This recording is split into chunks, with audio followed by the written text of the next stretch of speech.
Zero दिखने में एक एकदम आम सा लड़का लगता है, लेकिन उसके पास कुछ ऐसे डार्क सीक्रेट्स हैं जो दुनिया से छुपे हुए हैं और बस कुछ ही लोगों को पता है। वो पॉइजन मास्टर्स के एक क्लैन से बिलोंग करता है जो जहर की मदद से असैसिनेशन करने में माहिर होते हैं। इस जहर का कोई रेसिड्यू नहीं बचता और किसी को कुछ पता भी नहीं चलता कि हुआ क्या। लोगों को मारना उसके लिए बस एक नॉर्मल दिन जैसा है और आज उसका टास्क है एक बिजनेस टाइकून को मारना जिसका टेस्ट बड़ा अजीब है।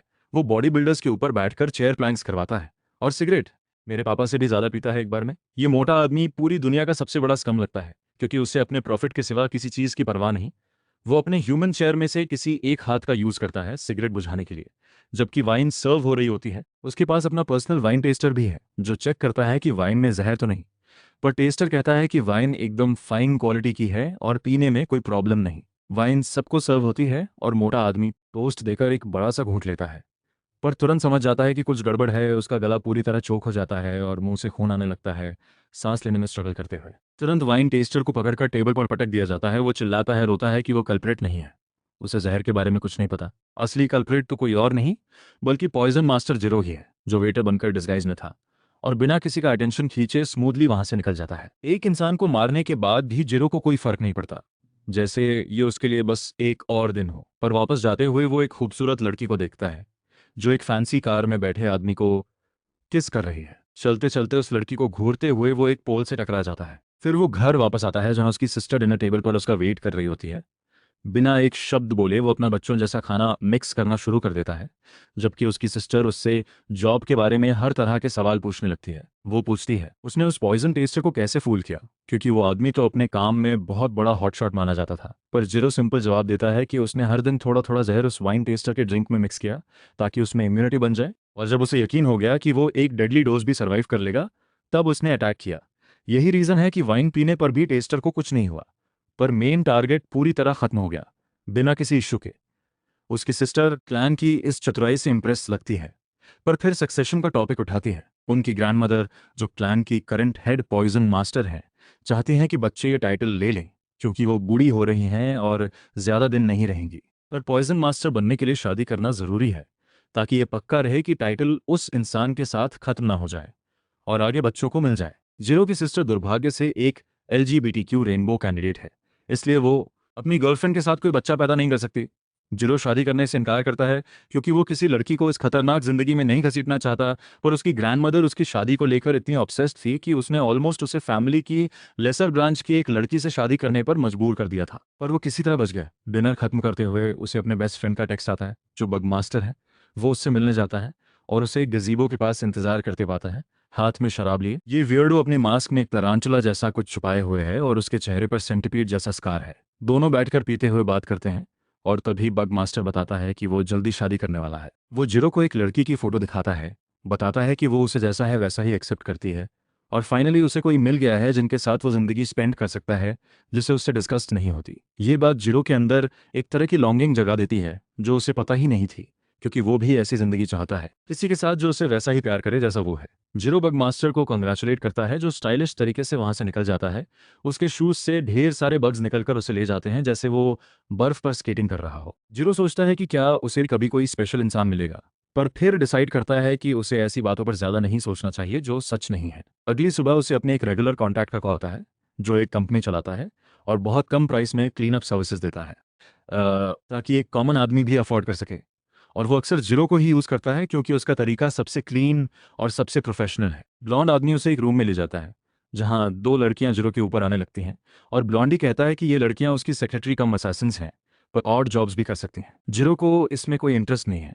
वो डायरेक्टली पूछता है कि किसको क्लीन अप करना है। ब्लॉन्डी रूम की दूसरी तरफ लाइट करता है, बताता है कि आज की ह्यूमंस कम में नाम की है और वो एक मैरिज स्विंडलर है। जीरो उसे तुरंत पहचान लेता है, यही वो लड़की है जो कल फैंसी कार वाले आदमी को किस कर रही थी, पर उसके बिहेवियर पर इसका कोई इफेक्ट नहीं पड़ता। ब्लॉन्डी बताता है कि वो उनके एरिया में बहुत ट्रबल कर रही है और चाहता है कि जिरो उससे डील करे। ये बोलकर वो चला जाता है और बिना कुछ कहे जिरो मे को अपना खुद का बनाया हुआ स्पेशल पॉइजन इंजेक्ट कर देता है। वो सीधा बताता है कि उसने उसे एक स्ट्रॉन्ग पैरालिटिक एजेंट दिया है, उसके शरीर में अनबिलीवेबल दर्द देगा और वो पूरे होश में रहेगी। उसके बाद वो फाइनल किलर यूज करेगा जो उसकी जान ले लेगा। लड़की बोलने की कोशिश करती है और फ्लर्ट करने का डिसाइड करती है ताकि सिचुएशन से बच सके, पर जिरो को इससे फर्क नहीं पड़ता। वो उसे चुप रहने को कहता है क्योंकि इससे उसकी जान नहीं बचेगी। पर लड़की बोलती रहती है, कहती है कि वो उसके पहले प्यार जैसा दिखता है और बताती है कि उसने बहुत लोगों को कॉन किया है, ऐसे जॉब्स भी किए हैं जिनके बारे में वो बात भी नहीं कर सकती, पर ये सब उसने अपने बीमार भाई की मदद के लिए किया। उसके मुंह से खून आना शुरू हो जाता है, पर वो कहती रहती है कि अगर वो किसी ऐसे आदमी के सामने मरे जो उसके पहले प्यार जैसा दिखता है तो शायद ये इतना बुरा नहीं। ये बात जिरो के मन में शक डाल देती है, क्योंकि जिरो सिर्फ क्रिमिनल्स और दुनिया के स्कम को मारता है। वो सोचने लगता है कि क्या ये लड़की क्रिमिनल नहीं है, और क्या उसे रियली उससे फीलिंग्स है। इससे पहले वो कुछ कर पाता, उसे अपनी सिस्टर का कॉल आता है जो बताती है कि वो घर से बाहर जाकर वापस अपने फैमिली के साथ रहने जा रही है, क्योंकि वो किसी ब्रांच फैमिली में किसी से शादी करने जा रही है ताकि उनकी ब्लड लाइन के लिए नया एयर पैदा हो। जीरो को शौक लगता है, वो उससे कहता है कि उसे ये करने की ज़रूरत नहीं। और सिस्टर कहती है कि अगर वो किसी आदमी के साथ ना रहे और जीरो भी सिंगल रहे तो उसकी फैमिली उसे ज़बरन किसी स्ट्रेंजर से बच्चे करवाएगी ब्लड लाइन बचाने के लिए, तो बेहतर है कि वो अपने टर्म्स पर जाए।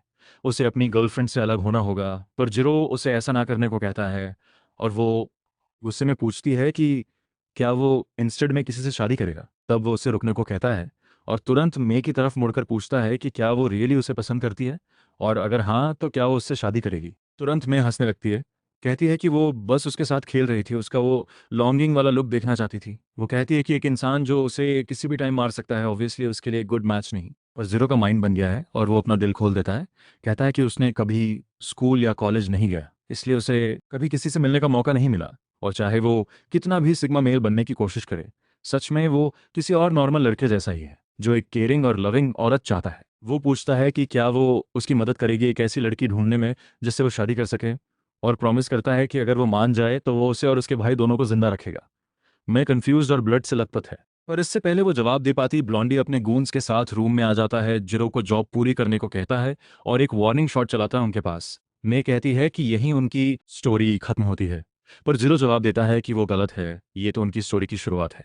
ये बोलकर वो पीछे मुड़ता है और मास्क पहन लेता है, जबकि ब्लॉन्डी और उसके गूंस उस पर फायर करना शुरू कर देते हैं। वो एक इंजेक्शन लगाता है और तुरंत एक ब्लैक मिस्ट में गायब हो जाता है। गूंस कंफ्यूज हो जाते हैं, पर जब वो ऊपर देखते हैं तो उसे ऊपर है नहीं पाते हैं, और वो पॉइजन वायल्स फेंकता है जो इंस्टेंट काम करते हैं। गूंस सफोकेट होकर जमीन पर नॉकड आउट हो जाते हैं। वो मे को बताता है कि ये लोग इससे मरेंगे नहीं, और शायद इतना ट्रॉमा हो जाएगा कि वो फिर उसके साथ कुछ ट्राई ना करे। उसके बाद वो अपनी सिस्टर से कॉल पे बात करता है और उससे कहता है कि वो अपनी गर्लफ्रेंड के साथ रहे, क्योंकि वो खुद अपने लिए वाइफ ढूंढेगा और फैमिली लाइन आगे बढ़ाएगा। फिर वो मे को बाहर ले जाता है जो अब भी पैरालाइज्ड है। सोचता है कि उसे कैरी कैसे करे, क्योंकि उसने कभी किसी लड़की को टच नहीं किया। पर मे बताती है कि टेंशन मत लो, क्योंकि वो लड़की नहीं है। ये बात उसे पूरी तरह हिला देती है, क्योंकि असल में मे एक लड़का है जो मेकअप और क्लोथ्स यूज करके लड़की या लड़का दोनों बन सकता है ताकि वो ज्यादा से ज्यादा लोगों को कॉन कर सके। उस रात वो जिरो की डेटिंग प्रोफाइल बनाता है, जो अभी भी शॉक में है कि उसने एक लड़के को शादी का प्रपोजल दिया था कुछ घंटे पहले। अगले दिन से जिरो की वाइफ ढूंढने की जर्नी शुरू होती है, और वो कन्वेंशंस में जाने लगते हैं लड़कियों से मिलने के लिए, कंपटीशन कम करने के लिए। मे भी कन्वेंशन में जाकर ऑलमोस्ट हर लड़के को चार्म कर लेता है ताकि जिरो को बाकी रियल लड़कियों से बात करने का मौका मिले। वो जिरो को सिखाता है कि कैसे स्मार्टली ड्रेस करें और वेल ग्रूम्ड रहें। तो नेक्स्ट टाइम वो कन्वेंशन जाते हैं, जिरो एक लड़की के सामने बैठता है, पर वो इतना नर्वस है कि वो बस अपना नाम बोलता है और ये कि वो हर साल मिलियंस कमाता है। मैं हॉरिफाइड हो जाता है, पर जिरो कहता है कि लड़कियां ऐसे आदमी ढूंढती हैं जो प्रोवाइड कर सके, तो उसका पैसा कमाना सबसे पहले बोलना चाहिए। वो जिरो को बताता है कि लड़कियों की आंखों में देखे और स्माइल करे ताकि उनका अटेंशन मिल सके। जिरो पूरी तरह लॉस्ट केस है, वो ऐसी स्केरी फेसेस बनाता है कि लड़कियां सोचती हैं शायद वो कोई सीरियल किलर है। कन्वेंशन पूरा फेल रहता है, पर मैं हार मानने को तैयार नहीं। वो उसका टिंडर प्रोफाइल बनाता है और उसकी पहली डेट भी फिक्स कर देता है। वो भी बुरी तरह फेल होती है, क्योंकि वो खाना नहीं खा पाता जो उन्होंने ऑर्डर किया, क्योंकि पॉइजन मास्टर होने की वजह से उसकी फर्स्ट इंस्टिंक्ट है कभी ऐसा कुछ ना खाना जो उसने खुद नहीं बनाया। वो किसी तरह अपनी इंस्टिंक्ट पर कंट्रोल करता है और एक बाइट लेता है, पर फेरा नहीं होता, क्योंकि लड़की पहले ही भाग चुकी होती है। जीरो पूरी तरह डिफीटेड फील करता है, क्योंकि आज वो 30 लड़कियों से मिला, फिर भी एक से भी कॉन्टैक्ट डिटेल्स एक्सचेंज नहीं कर पाया। पर मैं उसे टेंशन ना लेने को कहता है और प्रॉमिस करता है कि कल वो इस पर काम करेगा। पर इससे पहले जिरो जा पाता, एक कार तेजी से उनके पास से निकलती है और मे को पकड़ लेती है। जिरो उसे चेस करने की कोशिश करता है, पर कार निकल जाती है। किडनैपर निकलता है, ब्लॉन्डी का यंगर ब्रदर, जो मे से पूछता है कि उसके ओल्डर ब्रदर ने सिटी का काम छोड़कर फैमिली के क्लीनिंग बिजनेस में क्यों काम करना शुरू कर दिया। मे अपना मुंह बंद रखता है और इसके लिए उसे चेहरे पर लीड पेरेक लगती है। वो लड़का उसे और चोट पहुंचाने वाला होता है जब ड्राइवर शॉक में पड़ जाता है, क्योंकि रोड के बीच में एक आदमी स्टैंडिंग दिखता है। गून ड्राइवर को उसे ऊपर से चढ़ाने को कहता है, पर वो आदमी जिरो होता है जो कार को डॉज करता है और अपना super strong acid concoction use करता है पूरी तरह कार को बीच से स्प्लिट करने के लिए, जो कंट्रोल खोकर ब्रिज से गिर जाती है। साथ ही वो मे को पकड़कर सेफली वापस ले जाता है। जीरो के घर पहुंचने के बाद मे उससे कहता है कि कल वो उसे ओशियानिक आर्ट गैलरी में मिले, जो एक क्रूज शिप पर होने वाला है। जीरो कहता है ये बहुत सडन है और मे को इसके बजाय और लड़कियां ढूंढने पर फोकस करना चाहिए, पर मे पूरी तरह सीरियस है और जीरो से किसी भी हालत में आने को कहता है। अगले दिन जीरो टाइम पर शिप पर पहुंच जाता है और मे फैशनेबली लेट आता है। जीरो का दिल स्किप करता है उसे इतना अच्छा देखकर, हालांकि उसके ब्रेन को पता है कि वो एक लड़का है। मे उसका हाथ पकड़ता है, कहता है कि उन्हें जल्दी करना चाहिए क्योंकि वो लेट है। पर जीरो फ्रीक आउट हो जाता है और उसका हाथ झटक देता है, कहता है कि किसी को टच करने से पहले कंसेंट चाहिए। फिर भी वो दोनों आर्ट गैलरी के अंदर जाते हैं और जीरो टेकन अबैक हो जाता है क्योंकि ये जगह एक परफेक्ट डेट स्पॉट है जहाँ ढेर सारे कपल्स हैं। वो मे से पूछता है कि वो यहाँ क्यों आए हैं और वो जवाब देता है कि वो आज एक रिहर्सल डेट करने वाले हैं ताकि फ्यूचर में वो गलती ना करे। जीरो ये जवाब सुनकर शॉक हो जाता है और मे उसे बताता है कि अगर किसी मिरेकल से उसे किसी लड़की का नंबर और डेट मिल भी जाए तो भी वो क्रैश एंड बर्न कर जाएगा क्योंकि उसे पता ही नहीं कि लड़कियों से बात कैसे करें। पहले वो एक कुत्ते की एक खराब सी पेंटिंग देखते हैं जो प्रॉबेबली किसी सोते हुए 2 साल के बच्चे ने बनाई हो, और मे उसे मास्टरपीस जैसा एक्ट करता है। वो जीरो को भी कुछ बोलने को कहता है पर उसे कुछ समझ ही नहीं आता। फिर वो एक एब्स्ट्रैक्ट आर्ट देखते हैं और जब मे ब्लू कलर की चॉइस की तारीफ करता है, जीरो स्टिफली कहता है कि ये ब्लू है, स्काई जैसा। मे उसे कॉन्फिडेंट बनने को कहता है और फिर वो आगे बढ़ते हैं एक औरत की पोर्ट्रेट की तरफ जिसके इयररिंग्स एग प्लांट जैसे हैं। मे कहता है कि वो औरत रियली प्रिटी है और जीरो मम्बल करता है कि मे उससे ज़्यादा प्रिटी है। मे कहता है कि ये लाइन बहुत चीज़ी थी और वो भाग जाता है चैट जीपीटी से बेहतर पिकअप लाइंस पूछने के लिए। मैं कामली आकर उससे कहता है कि उसे इम्प्रेस करने की ज़रूरत नहीं क्योंकि एक अच्छी डेट वो होती है जिसमें दोनों लोग फ़न करें। जीरो जवाब देता है कि उसके लिए फ़न करना रियली हार्ड है, पर मैं कहता है कि उसे ट्राई करना होगा। फिर वो गैलरी की नेक्स्ट आइटम की तरफ बढ़ते हैं जो दुनिया का सबसे पुराना DIY कैंडी का पैकेट है, जो जीरो को पूरी तरह क्रेजी कर देता है। वो बताने लगता है कि इसकी प्राइस 30 मिलियन येन है, पर वो 100 मिलियन भी देने को तैयार है इसे खरीदने के लिए। मी को समझ नहीं आता इस कैंडी पैकेट में क्या इंटरेस्टिंग है और वो वहां से चला जाता है, पर उसे ये देखकर खुशी होती है कि जीरो फन कर रहा है। वो जीरो को आवाज़ देता है और उसे एक और आर्ट पीस देखता पाता है सिर झुकाए हुए। वो मैं को बताता है कि ये पेंटिंग इस एंगल से ज़्यादा कूल लगती है और वो भी ऐसे ट्राई करता है। उसके बाद मैं जीरो को घुमाता है जबकि वो उसकी चार्मिंग क्वालिटीज़ के बारे में ज़्यादा क्यूरियस रहता है। उसके सवाल का जवाब देने के बजाय मैं उससे पूछता है कि वो एक मिडिल एज्ड आदमी के बारे में क्या सोचता है जो होमलेस और कुछ बहुत बुरी चीज़ पर हाई लगता है। जीरो की उस आदमी के बारे में कोई ओपिनियन नहीं, और फिर अचानक उसकी रियली प्रिटी वाइफ वहाँ आती है और एक सेकंड में ढेर सारे लोग उससे ऑटोग्राफ्स के लिए घेर लेते हैं क्योंकि वो एक रियली पॉपुलर पेंटर है। मैं कहता है कि चाहे पेंटर थोड़ा क्रेजी हो, उसके फैंस उसे प्यार करते हैं क्योंकि वो टैलेंटेड है। वो और एग्जांपल्स देता है, एक बेसबॉल प्लेयर जो हमेशा क्लच में आता है, एक डॉक्टर जो जिंदगियां बचाता है, या एक म्यूजिशियन जो अपने सॉन्ग्स से लोगों को कुछ फील कराता है। मैं कहता है कि ये सब लोग टैलेंटेड हैं और यही उनका चार्म है। जीरो कहता है ये सब कूल है पर इससे उसका कोई कनेक्शन नहीं क्योंकि उसमें कोई टैलेंट नहीं। मैं उसे बताता है कि वो गलत है क्योंकि वो एक मैसिवली टैलेंटेड असैसिन है जिसने अपनी जान बचाने के लिए दर्जनों थग्स को एक साथ हरा दिया था। मैं जीरो से कहता है कि अगर वो अपने चार्म से किसी लड़की को इम्प्रेस करना चाहता है तो डेटिंग ऐप्स और मीटअप्स पर टाइम वेस्ट करना बंद करे, बल्कि अपनी लाइन ऑफ वर्क बदले। वो जीरो के कान में विस्पर करता है कि उसे दूसरों की मदद करनी चाहिए, और ये बात सुनकर असैसिन को छोटा सा हार्ट अटैक आ जाता है। मैं उससे कहता है कि वो एलीट बॉडीगार्ड जैसा कुछ काम करे क्योंकि ऐसी सिचुएशंस में वो लड़कियों की जान बचाकर उन्हें इम्प्रेस कर सकता है। जीरो जवाब देता है कि ये काम नहीं करेगा क्योंकि वो पॉइजन मास्टर और असैसिन है, पर मैं उसे याद दिलाता है कि किसी ने नहीं कहा कि वो लोगों को बचा नहीं सकता। वो ऐड करता है कि लड़कियों को बचाना और चार्म करना सिर्फ स्टार्टिंग पॉइंट है क्योंकि उसके बाद उनका दिल जीतने के लिए कंटिन्यूअस एफर्ट करना होता है। बाद में जीरो और मे डिनर करते हैं और मे डिक्लेयर करता है कि यही ऑपरेशन वाइट नाइट की शुरुआत है जिसमें जीरो लड़कियों की जान बचाकर उन्हें इंप्रेस करेगा। जीरो पहले इस क्लीशे नाम पर क्रिंज करता है, फिर मे से पूछता है कि वो ऐसे जॉब्स कैसे ढूंढेगा जिनमें लोगों को रेस्क्यू करना हो। मे पहले उसका मुंह मीट से भर देता है, फिर उसे एक ऐप के बारे में बताता है जिसका नाम डार्क नाव है, जो बेसिकली फाइवर या अपवर्क जैसा है पर क्रिमिनल्स के लिए। वो जीरो को बताता है कि इस ऐप में उसे हर तरह के शेडी जॉब्स मिल जाएंगे और कुछ जॉब्स ऐसे भी होंगे जिनमें लोगों को रेस्क्यू करना पड़े। जीरो को इस ऐप के बारे में सुनकर सरप्राइज होता है क्योंकि अभी तक उसके सारे जॉब्स एक ब्रोकर के थ्रू आते थे, उसे कुछ अच्छा नहीं मिलता, और वो मे को बताता है कि ये काम नहीं कर रहा। अचानक उसे कुछ ऐसा दिखता है जो वो कर सकता है और वो मे की ओपिनियन पूछता है। वो उसे एक वीडियो दिखाता है जिसमें एक क्रिमिनल ने क्योको नाम की लड़की को कैप्चर किया है और उसके फ्रेंड्स से सारी आर्टवर्क मांग रहा है उसे छोड़ने के बदले। वीडियो देखते ही जीरो उन लोगों से मिलने जाता है जिन्होंने ये जॉब पोस्ट की थी।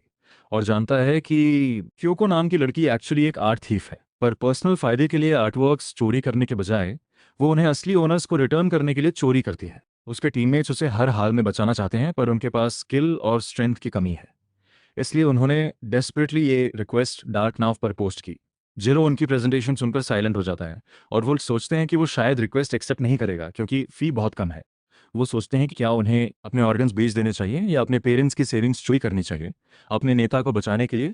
और मे को समझ आता है कि कोई भी स्किल्ड असैसिन इस जॉब में इंटरेस्टेड नहीं होगा। वो सोचता है कि ये जिरो के लिए एक लड़की की जान बचाकर उसे रिस्क करने का चांस है, और वो क्योको के अंडरलिंग्स से बताता है कि उसका फ्रेंड एक पॉइजन मास्टर है। ये सुनकर वो डर जाते हैं क्योंकि उन्होंने सिर्फ जिरो के बारे में रूमर सुने हैं और सोचते हैं कि उन्हें उसकी फ़ी की पहली इंस्टॉलमेंट के लिए अपना सब कुछ बेचना पड़ेगा। फिर भी वो अपने नेता को बचाने के लिए कुछ भी करने को तैयार है।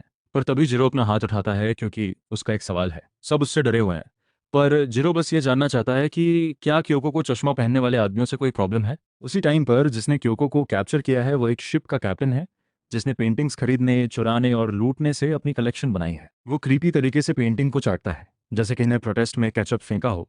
फिर क्योको से उसके लिए काम करने को कहता है क्योंकि वो उसकी पेंटिंग चोरी करने की स्किल की कदर करता है। क्योको इनकार कर देती है। उसे याद आता है उस पेंटिंग की स्टोरी जो उसने पहले चुराई थी।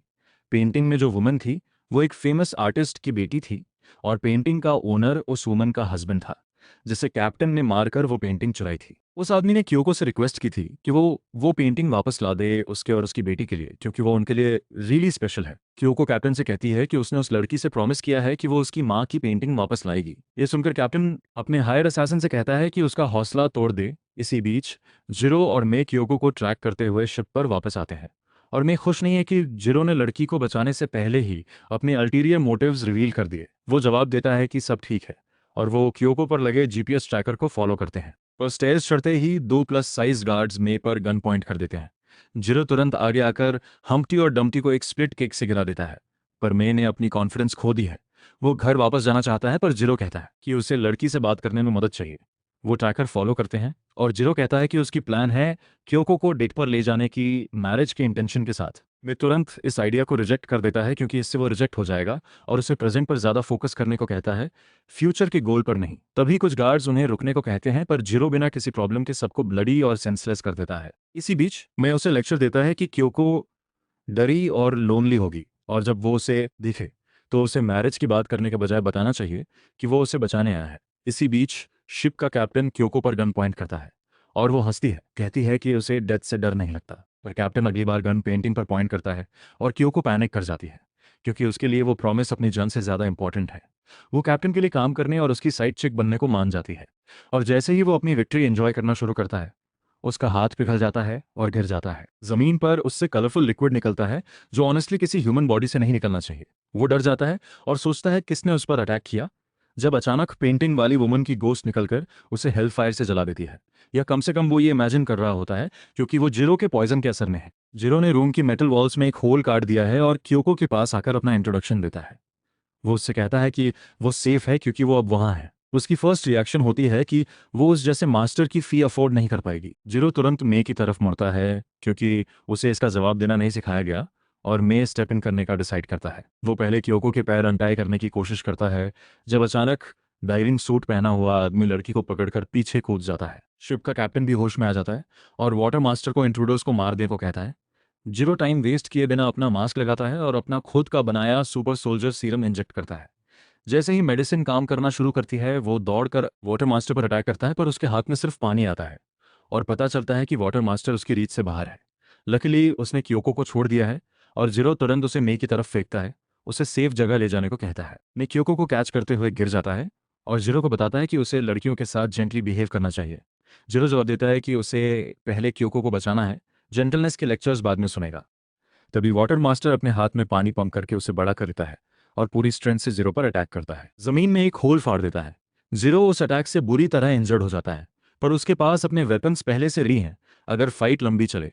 वाटर मास्टर उसकी तरफ दौड़ता है और मे पैनिक करता है कि ये ब्लड बैथ बन जाएगा, और तभी अचानक वाटर मास्टर रुक जाता है और जिरो को एक कार्ड पकड़ाता है। वो खुद को उशियो बताती है और कहती है कि वो दोनों इस मामले को फाइट के बजाय किसी और तरीके से सॉल्व करें। वो कहती है कि दो मास्टर्स की फाइट से आसपास और दोनों के बॉडीज को बहुत नुकसान होगा और उसे मिली फीस इतना डैमेज कवर नहीं कर पाएगी।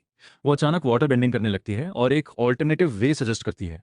वो जिरो को बताती है कि वो उसके क्लाइंट ने जो दिया है उसका 10 गुना देगी ताकि वो हट जाए और उसे क्योको को कैप्चर करने दे। उशो कहती है कि चूंकि ये एक बिजनेस है, उसे यकीन है कि कोई भी मास्टर अपने एम्प्लॉयर के ट्रस्ट से ज़्यादा पैसे को वैल्यू करेगा। वो अपने बिजनेस मॉडल के बारे में शार्क टैंक जैसी बातें करती रहती है और मेरे को समझ नहीं आता क्या हो रहा है। अचानक उसे सुपर सोल्जर सीरम वाली सिरिंज उसके पास पड़ी मिलती है और देखता है कि अभी भी थोड़ी मेडिसिन उसमें बची है। वो इमरजेंसी के लिए उसे लेने का डिसाइड करता है, पर जीरो उसे देखकर सिरिंज को टच ना करने को चिल्लाता है। उसे समझ जाती है कि सुपर सोल्जर सीरम असल में एक डेडली पॉइजन है और इसकी वजह है कि जीरो एक मास्टर है जिसकी मॉडिफाइड ब्लड लाइन है जो उसे बाकी इंसानों से अलग बनाती है। वो समझ जाती है कि क्योंकि जीरो एक पॉइजन मास्टर है, वो पॉइजन खाकर कमजोर नहीं बल्कि स्ट्रांग हो जाता है।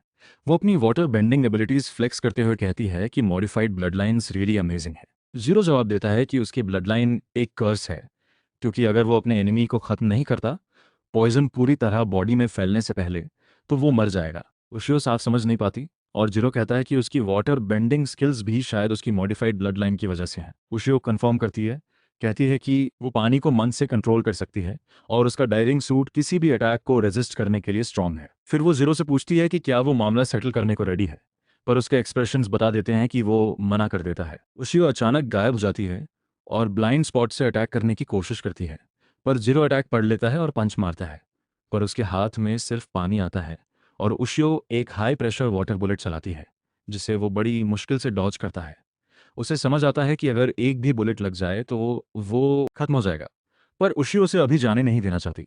वो कहती है कि पॉइजन फैमिली इंडस्ट्री की टॉप 5 फैमिलीज में से एक है और उसे एक लड़की के लिए जान खतरे में डालने के बजाय बेटर डिसीजंस लेने चाहिए ताकि उनकी नेटवर्थ बढ़े। वो बेतरतीब तरीके से वाटर शॉट चलाने लगती है और जीरो उन सबको डॉज कर लेता है। उशियो पूछती है कि क्या क्योको उसकी क्लाइंट है या उससे रोमांटिकली इन्वॉल्व है, पर जीरो सिर्फ उसके अटैक्स डॉज करने पर फोकस करता है, इससे पहले कि वो उस पर एक छोटा ब्लेड फेंके जो उसके ग्लव्स काट दे। वो उसे बताती है कि इस लेवल के अटैक से कुछ नहीं होगा, पर तभी अचानक उसका ग्लव एक्सप्लोड हो जाता है। समझने से पहले ही जीरो दौड़कर उसके हेलमेट पर पंच मारता है और फिर एक पावरफुल किक से फिनिश करने की कोशिश करता है। उशियो उसे डॉज करती है और वाटर जेट से दूर चली जाती है, पर जीरो पकड़ लेता है और एक और पावरफुल पंच से उसका हेलमेट तोड़ देता है। फिर वो वाटर मास्टर से कहता है कि क्योको अभी उसके लिए बस एक स्ट्रेंजर है, पर एक दिन वो उसके लिए बहुत कुछ बन सकती है। वो उससे कहता है कि उसकी सारी बातें उसे नॉनसेंस लगेंगी, पर वो एक सक्सेसफुल बिजनेस से ज़्यादा एक नॉर्मल लविंग फैमिली चाहेगा, क्योंकि वो हमेशा अकेला रहा है। जीरो को याद था कि उसका लविंग फैमिली का आइडिया सिर्फ ट्रेनिंग एआई के बड़े स्क्रीन से आया, जहां उसने सीखा कि कैसे लोग फैमिली के साथ मील्स लेते हैं या कैसे बॉयज़ और गर्ल्स आपस में बात करते हैं और फ्रेंड्स बनते हैं। पर वो सब इसलिए था ताकि उसे पता चले कि फ्यूचर में उसे कौन से टारगेट्स मारने हैं। वो कार सिर्फ रिकॉर्डेड वीडियोज़ नहीं थी, बल्कि लोगों का लाइव स्ट्रीम था जो बिना किसी शक की अपनी लाइफ जी रहे होते, जबकि पॉइजन फैमिली के मैजिक मिरर्स से उन्हें देखा जा रहा होता। उसके इंस्ट्रक्टर उन्हें ह्यूमन जू कहते थे कि इन लोगों को दुनिया के ट्रूथ का कोई आइडिया नहीं और वो बस अपनी फिट के हिसाब से जिंदगी जी रहे हैं। जीरो को सिखाया गया था कि पॉइजन क्लैन का एयर होने की वजह से उसका ड्यूटी है ऐसे क्लूलेस लोगों की फेट कंट्रोल करे, जबकि वो खुद किसी ह्यूमन कॉन्टैक्ट से आइसोलेटेड रहा और उसे कभी फैमिली की खुशी पता नहीं चली। अब वो उशियो से कहता है कि फैमिली के साथ डिनर जैसी चीज़ें जिन्हें वो यूजलेस कहती है, यही वो चीज़ें हैं जो वो हर हाल में चाहता है। उशियो फिर भी उसकी इस छोटी स्पीच से कन्विंस नहीं होती और डिक्लेयर करती है कि अगर पॉइजन फैमिली का फ्यूचर हेड ऐसा एटीट्यूड रखेगा तो वो बिजनेस में कभी कामयाब नहीं होंगे। अचानक वो अपनी पूरी पावर अनलीश करती है और अपने पैरों के नीचे के पानी को टॉर्नेडो में बदल देती है, खुद को ऊपर उठाने के लिए। साथ ही कई वाटर टेंटिकल्स बना लेती है अटैक के लिए। जीरो बड़ी मुश्किल से डॉज करता है अटैक्स किसी तरह, पर फिर उशियो अपना टारगेट बदल देती है ताकि उसे और डिसएडवांटेज में डाल सके। वो एक वाटर टेंटिकल मे की तरफ चलाती है जो क्योको बचा लेता है, पर खुद उस अटैक में लग जाता है। जीरो मे को दर्द से चिल्लाते देख पैनिक हो जाता है और उशियो हंसती है, कहती है कि उसके फ्रेंड्स को चोट पहुंचाने का कॉम्पनसेट कर देगी। इसी बीच क्योको अलाइव है और वो मे से पूछती है कि वो इतना सब क्यों कर रहे हैं उसकी मदद के लिए, और वो जवाब देता है कि उसे बचाना उनका मिशन है और वो जीरो के लिए सिर्फ मिशन से कहीं ज़्यादा मायने रखती है, जो बार बार उशियो के बेरहम अटैक्स डॉज कर रहा है। मे क्योको से कहता है कि वो उन्हें छोड़कर भाग जाए क्योंकि अभी सबसे इंपॉर्टेंट उसे बचाना है, पर क्योको पैसेंजर प्रिंसेस बनकर बैठने वाली नहीं है और वो मे से पूछती है कि वो कैसे मदद कर सकती है। मे अचानक उस सुपर सोल्जर सीरम कम पॉइजन की तरफ देखता है जो जीरो को स्ट्रांग बनाने के लिए चाहिए। अभी वो उशियो के अटैक्स में पूरी तरह रैक हो रहा है क्योंकि उसके सारे पॉइजन नीडल्स पहले ही खत्म हो गए जब उशियो ने उसे फ्लोर के अंदर धकेल दिया था। उसे पता है कि वो अभी उसकी स्पीड तक नहीं पहुंच पाएगा उसे याद आता है कि उसके टीचर ने एक बार कहा था कि किसी दूसरे मास्टर से 5 बिलियन येन से कम के लिए कभी मत लड़ना, और वो भी सिर्फ तब जब विक्ट्री गारंटीड हो। उसने जीरो को कहा था कि कोई भी उसकी मॉडिफाइड ब्लड लाइन एबिलिटीज देखने के बाद जिंदा नहीं रहना चाहिए, और उसे ऐसे किसी को भी मार देना चाहिए जो उन्हें देख ले, ताकि पॉइजन फैमिली की लेगेसी बची रहे। जीरो एनिमी के अटैक से डॉज करते हुए उन यादों को भगाने की कोशिश करता है, जब अचानक क्योको उसके ऊपर कूद जाती है और उसके लंग्स से एयर निकाल देती है। जीरो उससे पूछता है कि वो उसके ऊपर क्या कर रही है जब उसे भागना चाहिए था, और क्योको जवाब देती है कि डैम्सel इन डिस्ट्रेस बनकर बचाई जाना उसका स्टाइल नहीं, तो वो उसे ये फाइट जिताने में मदद करेगी। वो उसे पॉइजन सिरिंज दिखाती है जो उसे चाहिए, और जीरो उसका हाथ देखकर शॉक हो जाता है, जो उसके पॉइजन से पहले ही डैमेज हो गया है। इससे पहले कि क्योको स्पेशल स्टेरॉइड्स उसे दे पाए, उशु अपने वाटर टेंटिकल से उसे पकड़ लेती है और उसकी स्टुपिडिटी पर हंसती है कि वो एक मास्टर की मदद करने की कोशिश कर रही थी। वो जीरो से पूछती है कि कैसा लगता है किसी इतने बेवकूफ़ इंसान के लिए जान खतरे में डालना, जिसे बचाना भी मुमकिन नहीं। पर जीरो उठकर मैं को थैंक यू कहता है कि उसने उसे क्योको के साथ ही सेटअप किया, किसी और लड़की के साथ नहीं। उशी उसके हाथ में सिरिंज देखकर पैनिक होती है, पर तुरंत उसे ऑर्डर देती है कि वो उसे ड्रॉप कर दे, नहीं तो वो क्योको के लंग्स पानी से भर देगी।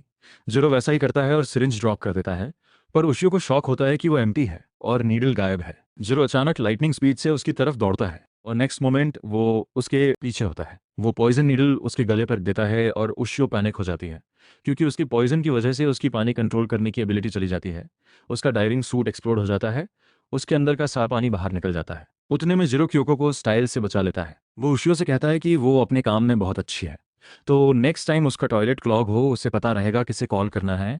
पर फिर वो पैनिक होने लगता है, क्योंकि उसका हाथ कहीं ऐसी जगह है जहां उसे हैरेसमेंट के लिए सू किया जा सकता है, और तुरंत मे से एडवाइस लेने जाता है। उसी टाइम उशियो को लगता है जैसे उसका पूरा बॉडी जल रहा है, पर तभी जीरो उसका हाथ पकड़ लेता है और वो पूरी तरह फाइन फील करने लगती है। वो उसके चेहरे के स्कार्स देखता है और समझ जाता है कि उसे साफ हवा से एलर्जी है, और उसे प्रॉबेबली किसी साउथ ईस्ट एशियन कंट्री में मूव कर जाना चाहिए। उसे यह भी समझ आता है कि वो हमेशा पानी के अंदर रहती है, ताकि उसकी स्किन एयर के कांटेक्ट में ना आए, क्योंकि उसने ये पॉइजन मास्टर की लाइब्रेरी में पढ़ा था। जीरो उशियो को बताता है कि उसने एक स्पेशल क्रीम तैयार की है जो उसकी एलर्जी कंट्रोल में रखेगी, और वो ये सुनकर शॉक हो जाती है। वो पूछती है कि क्या वो उस पर पिटी दिखा रहा है, पर जीरो जवाब देता है कि वो बस अपनी डोमिनेंस असर्ट कर रहा है, पहले उसे हरकर फिर उसकी कंडीशन क्योर करके, क्योंकि एक बिजनेस वुमन की तरह वो जानेगी कि फ्यूचर में उससे झगड़ा ना करे। उसके बाद क्योको पेंटिंग को कलेक्ट करती है, जबकि जीरो और मे शिप के कैप्टन का सामना करते हैं, जो उनके पैरों पर गिरकर मर्सी की भीख मांगता है। जीरो डिल्यूजन पॉइजन अभी भी असर में है, और वो आदमी मे को पेंटिंग वाली वुमन के रूप में देखता है, उसके पैर चाटता है और प्रॉमिस करता है कि वो दोबारा ऐसा नहीं करेगा। मैं उसे लीगली आर्ट कलेक्ट करने पर फोकस करने को कहता है, जबकि जीरो भी उसे छोड़ने का डिसाइड कर लेता है। ये सब उशियो के लिए अनबिलीवेबल है, क्योंकि वो मानती है कि मास्टर्स को उस हर किसी को मार देना चाहिए जो उनका सीक्रेट जानता हो। पर जीरो उससे कहता है कि उसे किलिंग से कोई फर्क नहीं पड़ता, जब तक कैप्टन एक अच्छी लाइफ जीता रहे। क्योको भी पेंटिंग रैप अप कर लेती है और कहती है कि अब वो कभी किसी को दोबारा पकड़ने नहीं देगी। वो जीरो और माई को थैंक करती है और उन्हें घर तक लिफ्ट ऑफर करती है, जिस पर उन्हें कुछ मिनट्स बाद रिग्रेट होता है, क्योंकि उन्हें क्योको के शार्क को पकड़कर रहना पड़ता है जो उन्हें पानी में घुमाता है। उसके बाद क्योको पेंटिंग को उसके असली ओनर्स को वापस कर देती है, और सब बहुत खुश होते हैं। जीरो और मे क्योको के हाइडआउट में होते हैं, और जब सब इमोशनल हो रहे होते हैं, जीरो कॉर्नर में कैंडी मिक्स कर रहा होता है। मे उसे बताता है कि लड़की उसे थैंक करना चाहती है, पर वो पैनिक हो जाता है, क्योंकि उसे ग्रैटिट्यूड रिसीव करने की आदत नहीं। मे उसे बिग स्क्रीन के सामने पुश करता है, और लड़की उसे उसकी मॉम को बचाने के लिए थैंक करती है। क्योको ऐड करती है कि जब उसने सुना कि जीरो एक मास्टर है, उसे लगा था कि वो बहुत नास्टी आदमी होगा, पर वो एक एक्सेप्शन निकला। जीरो इससे पहले से ही स्टंड होता है, और तभी मे भी उसे थैंक करता है, क्योंकि उसके भाई की लाइफ सेविंग ऑपरेशन आखिरकार हो गई, जिसे उसने फंड किया था। वो जीरो को बताता है कि उसकी वजह से इतने लोग खुश हैं और वो एक वंडरफुल इंसान है। जीरो ये सुनकर इमोशनल हो जाता है और अपनी फीलिंग्स बाहर निकालने के लिए टॉयलेट साफ करना शुरू कर देता है। तब क्योको उसे रोकती है और पेमेंट के बारे में पूछती है, क्योंकि वो डेफिनेटली अफोर्ड नहीं कर सकती। वो पूछती है कि क्या वो कुछ और देकर पे कर सकती है, और जीरो का माइंड ब्लोन हो जाता है। वो सोचने लगता है कि उससे शादी और बच्चे करने के लिए कहे। लकीली मे बीच में आ जाता है और सजेस्ट करता है कि वो तीनों पार्टी करने जाए, पर पार्टी के दिन जीरो और क्योको अकेले हैं, और वो पैनिक हो जाता है। सोचता है कि मे को इतना टाइम क्यों लग रहा है। मे बस कॉर्नर में स्पाई कर रहा है उन्हें, ये कंफर्म करने के लिए कि जीरो की परफेक्ट फर्स्ट डेट हो। मे उसे टेक्स्ट करता है कि वो खुद किसी और डेट पर है, और उसे ऑल द बेस्ट विशेस करता है, पर इससे जीरो और पैनिक हो जाता है। क्योको उसे अपनी एक फेवरेट जगह ले जाती है, जो शार्क थीम्ड बार है, जो जीरो को बिल्कुल एक्सपेक्ट नहीं था। वहाँ सब लोग शार्क्स को लेकर क्रेजी हैं, और वो सोचता है कि क्या वो ऐसा प्रिटेंड करके भी फिट हो पाएगा। मे भी बार में है, उन्हें वॉच कर रहा। जैसे ही जीरो और क्योको बात करने बैठते हैं, जीरो ऑलमोस्ट मे को नोटिस कर लेता है, जो छुपकर उन्हें देख रहा होता है। उसे पता चलता है कि जीरो स्पीचलेस है और याद दिलाता है कि जब उसे कुछ कहने को ना हो तो वो उसकी डेट के क्लोथ्स या ज्वेलरी की तारीफ करे। मे को क्योको के पहने हुए ढेर सारी अच्छी चीजें दिखती हैं और फाइनली जीरो भी उन्हें नोटिस करता है। वो क्योको के नेकलेस के बारे में बोलता है, कहता है कि ये बहुत पुराना लगता है, पूछता है क्या ये उसकी ग्रैंडमदर की कीपसेक है। मे इस अटेम्प्ट पर शौक है, पर सोचता है कि ये इतना बुरा नहीं जब तक क्योको जवाब नहीं देती कि उसे ये फ्री में डिह्यूमिडिफायर के साथ मिला था। मे जीरो को सिग्नल देता है कि वो डील के बारे में और बात करे क्योंकि ये इंटरेस्टिंग है, पर वो लड़की पर फोकस नहीं कर पाता। वो हिंट्स के लिए मे की तरफ देखता रहता है, जो सोचता है कि इस रेट से जीरो ने क्योको को बचाकर जो हार्डवर्क किया है वो सब बर्बाद हो जाएगा। लकीली क्योको इजी गोइंग है और जानती है कि खुद को एंजॉय कैसे करें, इवन अगर उसकी डेट डेथ है। वो जीरो से पूछती है कि क्या वो उसका खाना ले सकती है क्योंकि वो खा नहीं रहा, और वो खुशी से उसे ऑफर कर देता है। वो उसे थैंक करती है क्योंकि उसे वो डिश पसंद आई और इससे जीरो और पैनिक हो जाता है। मेरे को मामला अपने हाथ में लेना पड़ता है। वो तुरंत बड़े मॉनिटर पर जाता है जहां अलग अलग तरह की शार्क्स दिखाई जा रही होती हैं और एक गाय अपनी डेट को शार्क्स के बारे में सब बताकर इंप्रेस करने की कोशिश कर रहा होता है। मैं स्क्रीन पर एक डीरेंज सपोर्ट शार्क सेटअप करता है जो जीरो को क्योको को उसके चाइल्डहुड की एक स्टोरी बताने को कहती है। तभी मैनेजर वहां आकर मे से कहता है कि कस्टमर्स को मॉनिटर टच नहीं करना चाहिए, पर मे अपने चार्म से उसे जीत लेता है और फ्री पास मिल जाता है। जीरो ये हिंट लेता है और कोको को बताना शुरू करता है कि वो दूसरों का बनाया खाना नहीं खा सकता और अब ये उसके बॉडी में बस चुका है। वो उसे बताता है कि उसने पॉइजन मास्टर की ट्रेनिंग के सिवा कभी कुछ नहीं किया। वो अपना खाना खुद बनाता था और अकेला खाता था, और सिर्फ इस बात की मैटर थी कि उसमें पॉइजन ना हो, और क्योको को उसके लिए बुरा लगने लगता है। वो जवाब देती है कि वो उसका दर्द समझ सकती है क्योंकि वो भी अपने चाइल्डहुड में पूरी तरह अकेली थी। वो एक ऑर्फन थी और ऑर्फनेज के बाकी बच्चे उसके फ्रेंड्स नहीं बनना चाहते थे। एक दिन एक रिच आदमी ने अपने डेथ बेड पर उसे अडॉप्ट कर लिया क्योंकि उसका कोई एयर या लेगेसी नहीं था, और अचानक वो मिलियनेयर बन गई। क्योको ने सोचा कि उसे अब कभी एक दिन भी काम नहीं करना पड़ेगा, पर फिर उसने रोते हुए लोगों की पेंटिंग से भरा एक रूम देखा जिससे वो पूरी तरह हिल गई। उसने थोड़ी डिगिंग की और पता चला कि उस आदमी ने वो पेंटिंग्स इलीगली पाई थी। उसे उन पेंटिंग्स और उनके असली ओनर्स के बारे में बुरा लगा, इसलिए उसने उन सबको वापस घर भेजने का डिसाइड किया। वो अपने मिशन में सक्सेसफुल हुई, पर तब तक उसकी सारी फॉर्चून खत्म हो गई थी जो उसे इनहेरिट हुई थी। क्योको जीरो को बताती है कि अब वो पार्ट टाइम वेट्रेस का काम करती है अपने बिल्स पे करने के लिए, और सोचती है कि उसे ये स्टोरी फनी और पिटिफुल लगेगी। पर वो इम्प्रेस होता है उसने जो किया उससे। वो उसे बताना शुरू करता है कि उसने पहले कुछ ऐसा किया जिससे फर्स्ट टाइम लोगों ने उसे थैंक किया अपनी ज़िंदगी में। वो कहता है कि उसे ये चांस क्योको के बिना नहीं मिलता, और वो तो ये काम हमेशा से करती आ रही है, तो वो सबसे कूल इंसान है जिससे वो कभी मिला है। क्योको ये सुनकर इमोशनल हो जाती है और उसे ऑलरेडी वेडिंग बेल्स सुनाई देने लगती हैं। जीरो उसे रोते देखकर नर्वस हो जाता है और पूछता है कि क्या उसने कुछ गलत कह दिया, पर वो उसे बताती है कि किसी ने उसकी इतनी तारीफ पहले कभी नहीं की। तभी जिरोमे का हिंट देखता है कि वो आगे बढ़े, और उसका दिल स्किप करता है ये सोचकर। वो अपना शार्क वाला हैट हटाता है और क्योको से पूछता है कि क्या वो उसके लिए कुछ कर सकती है, और वो दोनों के बीच की केमिस्ट्री फील करने लगती है। पर जीरो सिर्फ इतना पूछता है कि क्या वो उसकी फ्रेंड बनेगी, और मे डेवास्टेटेड हो जाता है कि उसने एक परफेक्ट चांस मिस कर दिया अपना मिशन पूरा करने का। क्योको भी डिसअपॉइंटेड होती है क्योंकि उसे उम्मीद थी कि वो उसे डेट पर ले जाने को कहेगा, और वो डेफिनेटली यस कह देती। जीरो जवाब देता है कि उसने प्रपोज करने के बारे में भी सोचा था, पर फिर उसे रियलाइज़ हुआ कि वो एक दूसरे के बारे में कुछ नहीं जानते। उसे पता है उसने उस पर पहले अच्छा इंप्रेशन बनाया है, पर उसे अभी उसका डार्क साइड नहीं पता। उसे लगता है कि अगर उसे उसकी ईविल बातें पता चलें तो वो उसे रिजेक्ट कर देगी। इसी वजह से वो पहले उसका फ्रेंड बनना चाहता है ताकि वो टाइम लेकर एक दूसरे को जान सकें, और जब उन्हें यकीन हो जाए तब वो हैप्पीली उससे शादी करना चाहता है। क्योको और मे दोनों ये सुनकर शॉक हो जाते हैं, और क्योको हंसती है, कहती है कि उसे कभी नहीं लगा था कि जिरो इतना सिंसियर होगा। वो उसे वॉर्न करती है कि उसका दिल जीतना आसान नहीं होगा, और फिर कहती है कि उसे लगा था कि वो मे को डेट कर रहा है। जीरो जवाब देता है कि मे तो बस उसका डेटिंग एडवाइज़र है, और क्योको ये सुनकर थोड़ा रिलैक्स हो जाती है। बाद में जीरो क्योको को उसकी कार तक एस्कॉर्ट करता है, अपनी फ्रेंड लिस्ट के सेकंड एडिशन को देखते हुए। क्योको उसे बताती है कि चूंकि वो दूसरों का बनाया खाना नहीं खा सकता, उसे नेक्स्ट डेट पर उनके लिए लंच बनाना चाहिए, और वो ये सुनकर थोड़ा शाय हो जाता है। क्योको ये बोलकर चली जाती है, और तभी मैं उसे बताने आता है कि उसे उसके लिए एक और जॉब मिली है, जो है एआईओ की बेटी का बॉडीगार्ड बनना। जीरो ये सुनकर फ्रीक आउट हो जाता है, कहता है ये चीटिंग होगी, पर मैं उसे याद दिलाता है कि वो और क्योंकि सिर्फ फ्रेंड्स हैं, और वो उसकी जानी इकलौती लड़की है, तो उसे और फीमेल इंटरेक्शन की ज़रूरत है। मैं उसे बताता है कि उसे अलग अलग लड़कियों से बात करनी चाहिए ताकि वो लड़कियों और खुद को समझ सके, फिर वो अपने लिए बेस्ट पार्टनर ढूंढ सकेगा। अगले दिन जीरो एक कॉलेज फ्रेशर वेलकम पार्टी में है अपने क्लाइंट को प्रोटेक्ट करने के लिए, और वो पूरी तरह आउट ऑफ प्लेस फील करता है। उसने सिर्फ सुना है कॉलेज स्टूडेंट्स के पार्टी करने और ड्रिंक करने के बारे में, पर ये खुद देखना उसे रियली अनकंफर्टेबल बना देता है। इसी बीच शियोरी नाम की लड़की, जिसे उसे प्रोटेक्ट करने के लिए हायर किया गया है, अपनी ड्रिंक के साथ कॉर्नर में अकेली बैठी है। जब सीनियर्स सबको इकट्ठा होने को बुलाते हैं, शियोरी घुटनों पर चलकर उनके पास जाने की कोशिश करती है, पर बिना उनके साथ ज्वाइन करने की हिम्मत के वापस लौट जाती है।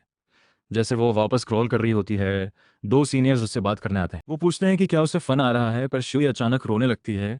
उन्हें बताती है कि उसकी ज़िंदगी का बेस्ट टाइम चल रहा है, और लड़कियां तुरंत वहां से चली जाती हैं इससे पहले कि कोई उन्हें बुलिंग का दोषी ठहराए। शियोरी अपना यूनिकॉर्न हुडी चेहरे पर खींच लेती है, रिग्रेट करते हुए कि उसने फ्रेंडली सीनियर से बात करने का चांस गंवा दिया। जबकि जिरो उसे देखते हुए याद करता है कि उसे यह जॉब कैसे मिली। पिछले दिन वो कंपनी हेडक्वार्टर्स गया था, जहां सीईओ सबको उठाने में कंपनीज चलाने से ज्यादा इंटरेस्टेड था। स्पीडो पहने हुए बॉडी बिल्डर ने जिरो, मे और श्योरी को उठा लिया और बताया कि ये उसका ब्रदर था, जो श्योरी का डैड भी था, जिसने ये कंपनी जमीन से बनाई थी। पिछले साल उसकी डेथ हो गई और उसके विल के मुताबिक श्योरी को पूरी कंपनी इनहेरिट करनी है। पर उसकी ओल्डर सिस्टर को यह आइडिया पसंद नहीं, और वो हर मुमकिन कोशिश कर रही है कंपनी अपने नाम करने की। सीईओ कहता है कि उसे एग्जैक्टली नहीं पता उसकी सिस्टर क्या करने वाली है, पर उसने रूमर्स सुने हैं कि उसने ऐसे कुछ लोग हायर किए हैं, स्ट्रेंज टेक्निक्स वाले, जो शियोरी को नुकसान पहुंचा सकें, जिन्हें नॉर्मल बॉडीगार्ड्स नहीं रोक सकते। जीरो शियोरी को प्रोटेक्ट करने वाली जॉब एक्सेप्ट करता है, जो टिमिडली अपना इंट्रोडक्शन देती है, जबकि मैं उसके लिए एक फेक स्टूडेंट आईडी बनवाता है ताकि वो क्राउड में ब्लेंड हो सके। अचानक शियोरी उसे एक ड्रिंकिंग पार्टी में ले जाने की रिक्वेस्ट करती है, और जीरो उसे बताता है कि ये डेंजरस है, पर वो उसे अपनी इनोसेंट और टीयरफुल आंखों से देखती है, और जिरो उसकी इतनी क्यूटनेस रेजिस्ट नहीं कर पाता। वो उसे पार्टी ले जाने को मान जाता है, और अब शियोरी को उठकर सबके सामने इंट्रोड्यूस करने को कहा जाता है। वो सबको अपना नाम बताती है, पर अगली बात सोचते सोचते फ्रीज हो जाती है। उसके मन में सैकड़ों थॉट्स आते हैं, पर आखिर में वो बस good old nice to meet you बोलकर बैठ जाती है। सब ऑकवर्ड फील करते हैं, और अब जिरो की बारी है इंट्रोड्यूस करने की। और जैसे वो एक बॉस की तरह उठता है, मैं वरीड हो जाता है, जो वेटर बनकर उसे सपोर्ट दे रहा है। जिरो सबको दिखाना चाहता है एक टॉप नॉच मास्टर क्या कर सकता है। वो कॉन्फिडेंटली खुद को इंट्रोड्यूस करता है, और फिर सबको कहता है उसे एक साथ 8 पिंट्स बियर चक करते देखें। मैं वरी है कि ये काम नहीं करेगा, पर जिरो एक चैंप की तरह सारी 8 बियर्स चक कर जाता है। पर वो अभी खत्म नहीं हुआ। वो अपना मुंह पकड़कर हिलने लगता है, सब वरीड हो जाते हैं, और एक गाय ऑलमोस्ट 911 कॉल करने वाला होता है। पर जिरो अपनी ट्रिक के नेक्स्ट पार्ट के लिए वेट कर रहा था, जो है सारी बियर को जली के रूप में स्पिट आउट करना, क्योंकि उसने एक वाटर अब्जॉर्बिंग पॉलीमर यूज किया था। उसे यकीन है कि ये देखकर लोग क्रेजी हो जाएंगे, पर वो बस डिस्कस हो जाते हैं और अपने नेक्स्ट टारगेट की तरफ बढ़ जाते हैं। जो एक मेडिटेशन ब्रो है, अपनी मेडिटेशन प्लेलिस्ट के साथ वो उठता है और पोज स्ट्राइक करता है, फिर खुद को नरू को बताता है। सीनियर उसे और बताने को कहता है, पर नारू को कहता है कि वो सब भूल गया, क्योंकि मैटर तो ये करता है कि वो सबसे यहाँ मिल पाया। बस ये करके वो आसपास की सारी बैडीज को अट्रैक्ट कर लेता है, और जिरो को लगता है कि इस आदमी में कुछ फिशी जरूर है। बाद में जिरो, मे और श्योरी घर वापस चलते हैं, और जिरो अचानक श्योरी से पूछता है कि उसने पार्टी जाने पर खुद को क्यों मजबूर किया। उसे लगता है कि वो अपनी कम्युनिकेशन प्रॉब्लम्स इंप्रूव करना चाहती है फ्यूचर में कंपनी स्मूथली चलाने के लिए, पर उसे लगता है कि इसके बेहतर तरीके हैं। श्योरी ये सुनकर कॉन्शियस हो जाती है, और जिरो को बताती है कि बात ये नहीं है जो वो सोच रहा है। वो बस ग्रुप का पार्ट बनना चाहती है। वो जिरो को बताती है कि जब उसके डैड डेथ बेड पे है, उन्होंने उससे कहा था कि वो लोग क्या सोचेंगे इस पर बहुत ज़्यादा सोचती है, और उसकी ज़िंदगी बहुत बेहतर होगी अगर वो हेड में जो भी क्रैम कर रखा है वो बाहर निकाल दे। उन्होंने उसे दूसरों की कंपनी एंजॉय करने को कहा, और फिर पीसफुली डेथ हो गई, और तभी से उनके वर्ड्स उसके सिर में इम्प्रिंट हो गए हैं। श्योरी रोते हुए कहती है कि वो नहीं कर पा रही जो उसके डैड चाहते थे। वो बताती है कि उसके ब्रेन में बोलने के लिए बहुत सारी बातें आ जाती हैं, पर आखिर में वो कह नहीं पाती। उसे पता है कि उसे सिर्फ पहला स्टेप लेना होगा, और बाकी सब अपने आप ठीक हो जाएगा। पर उसके ब्रेन का एक छोटा हिस्सा वरीड है कि लोग उसे पसंद नहीं करेंगे। श्योरी कहती है कि वो दूसरों से इंटरेक्ट करने के लिए नहीं बनी, और अपने डैड से भी उन्हें डेथ बेड पर होने से पहले ज़्यादा बात नहीं करती थी। उसे नहीं पता क्यों उन्होंने उसे सक्सेसर नाम किया जब बेहतर कैंडिडेट्स अवेलेबल थे। वो डिक्लेयर करती है कि वो बेहतर बनना चाहती है, ताकि वो अपने मन की बात कहने से ना डरे, और इसी वजह से वो इस पार्टी में आना चाहती थी।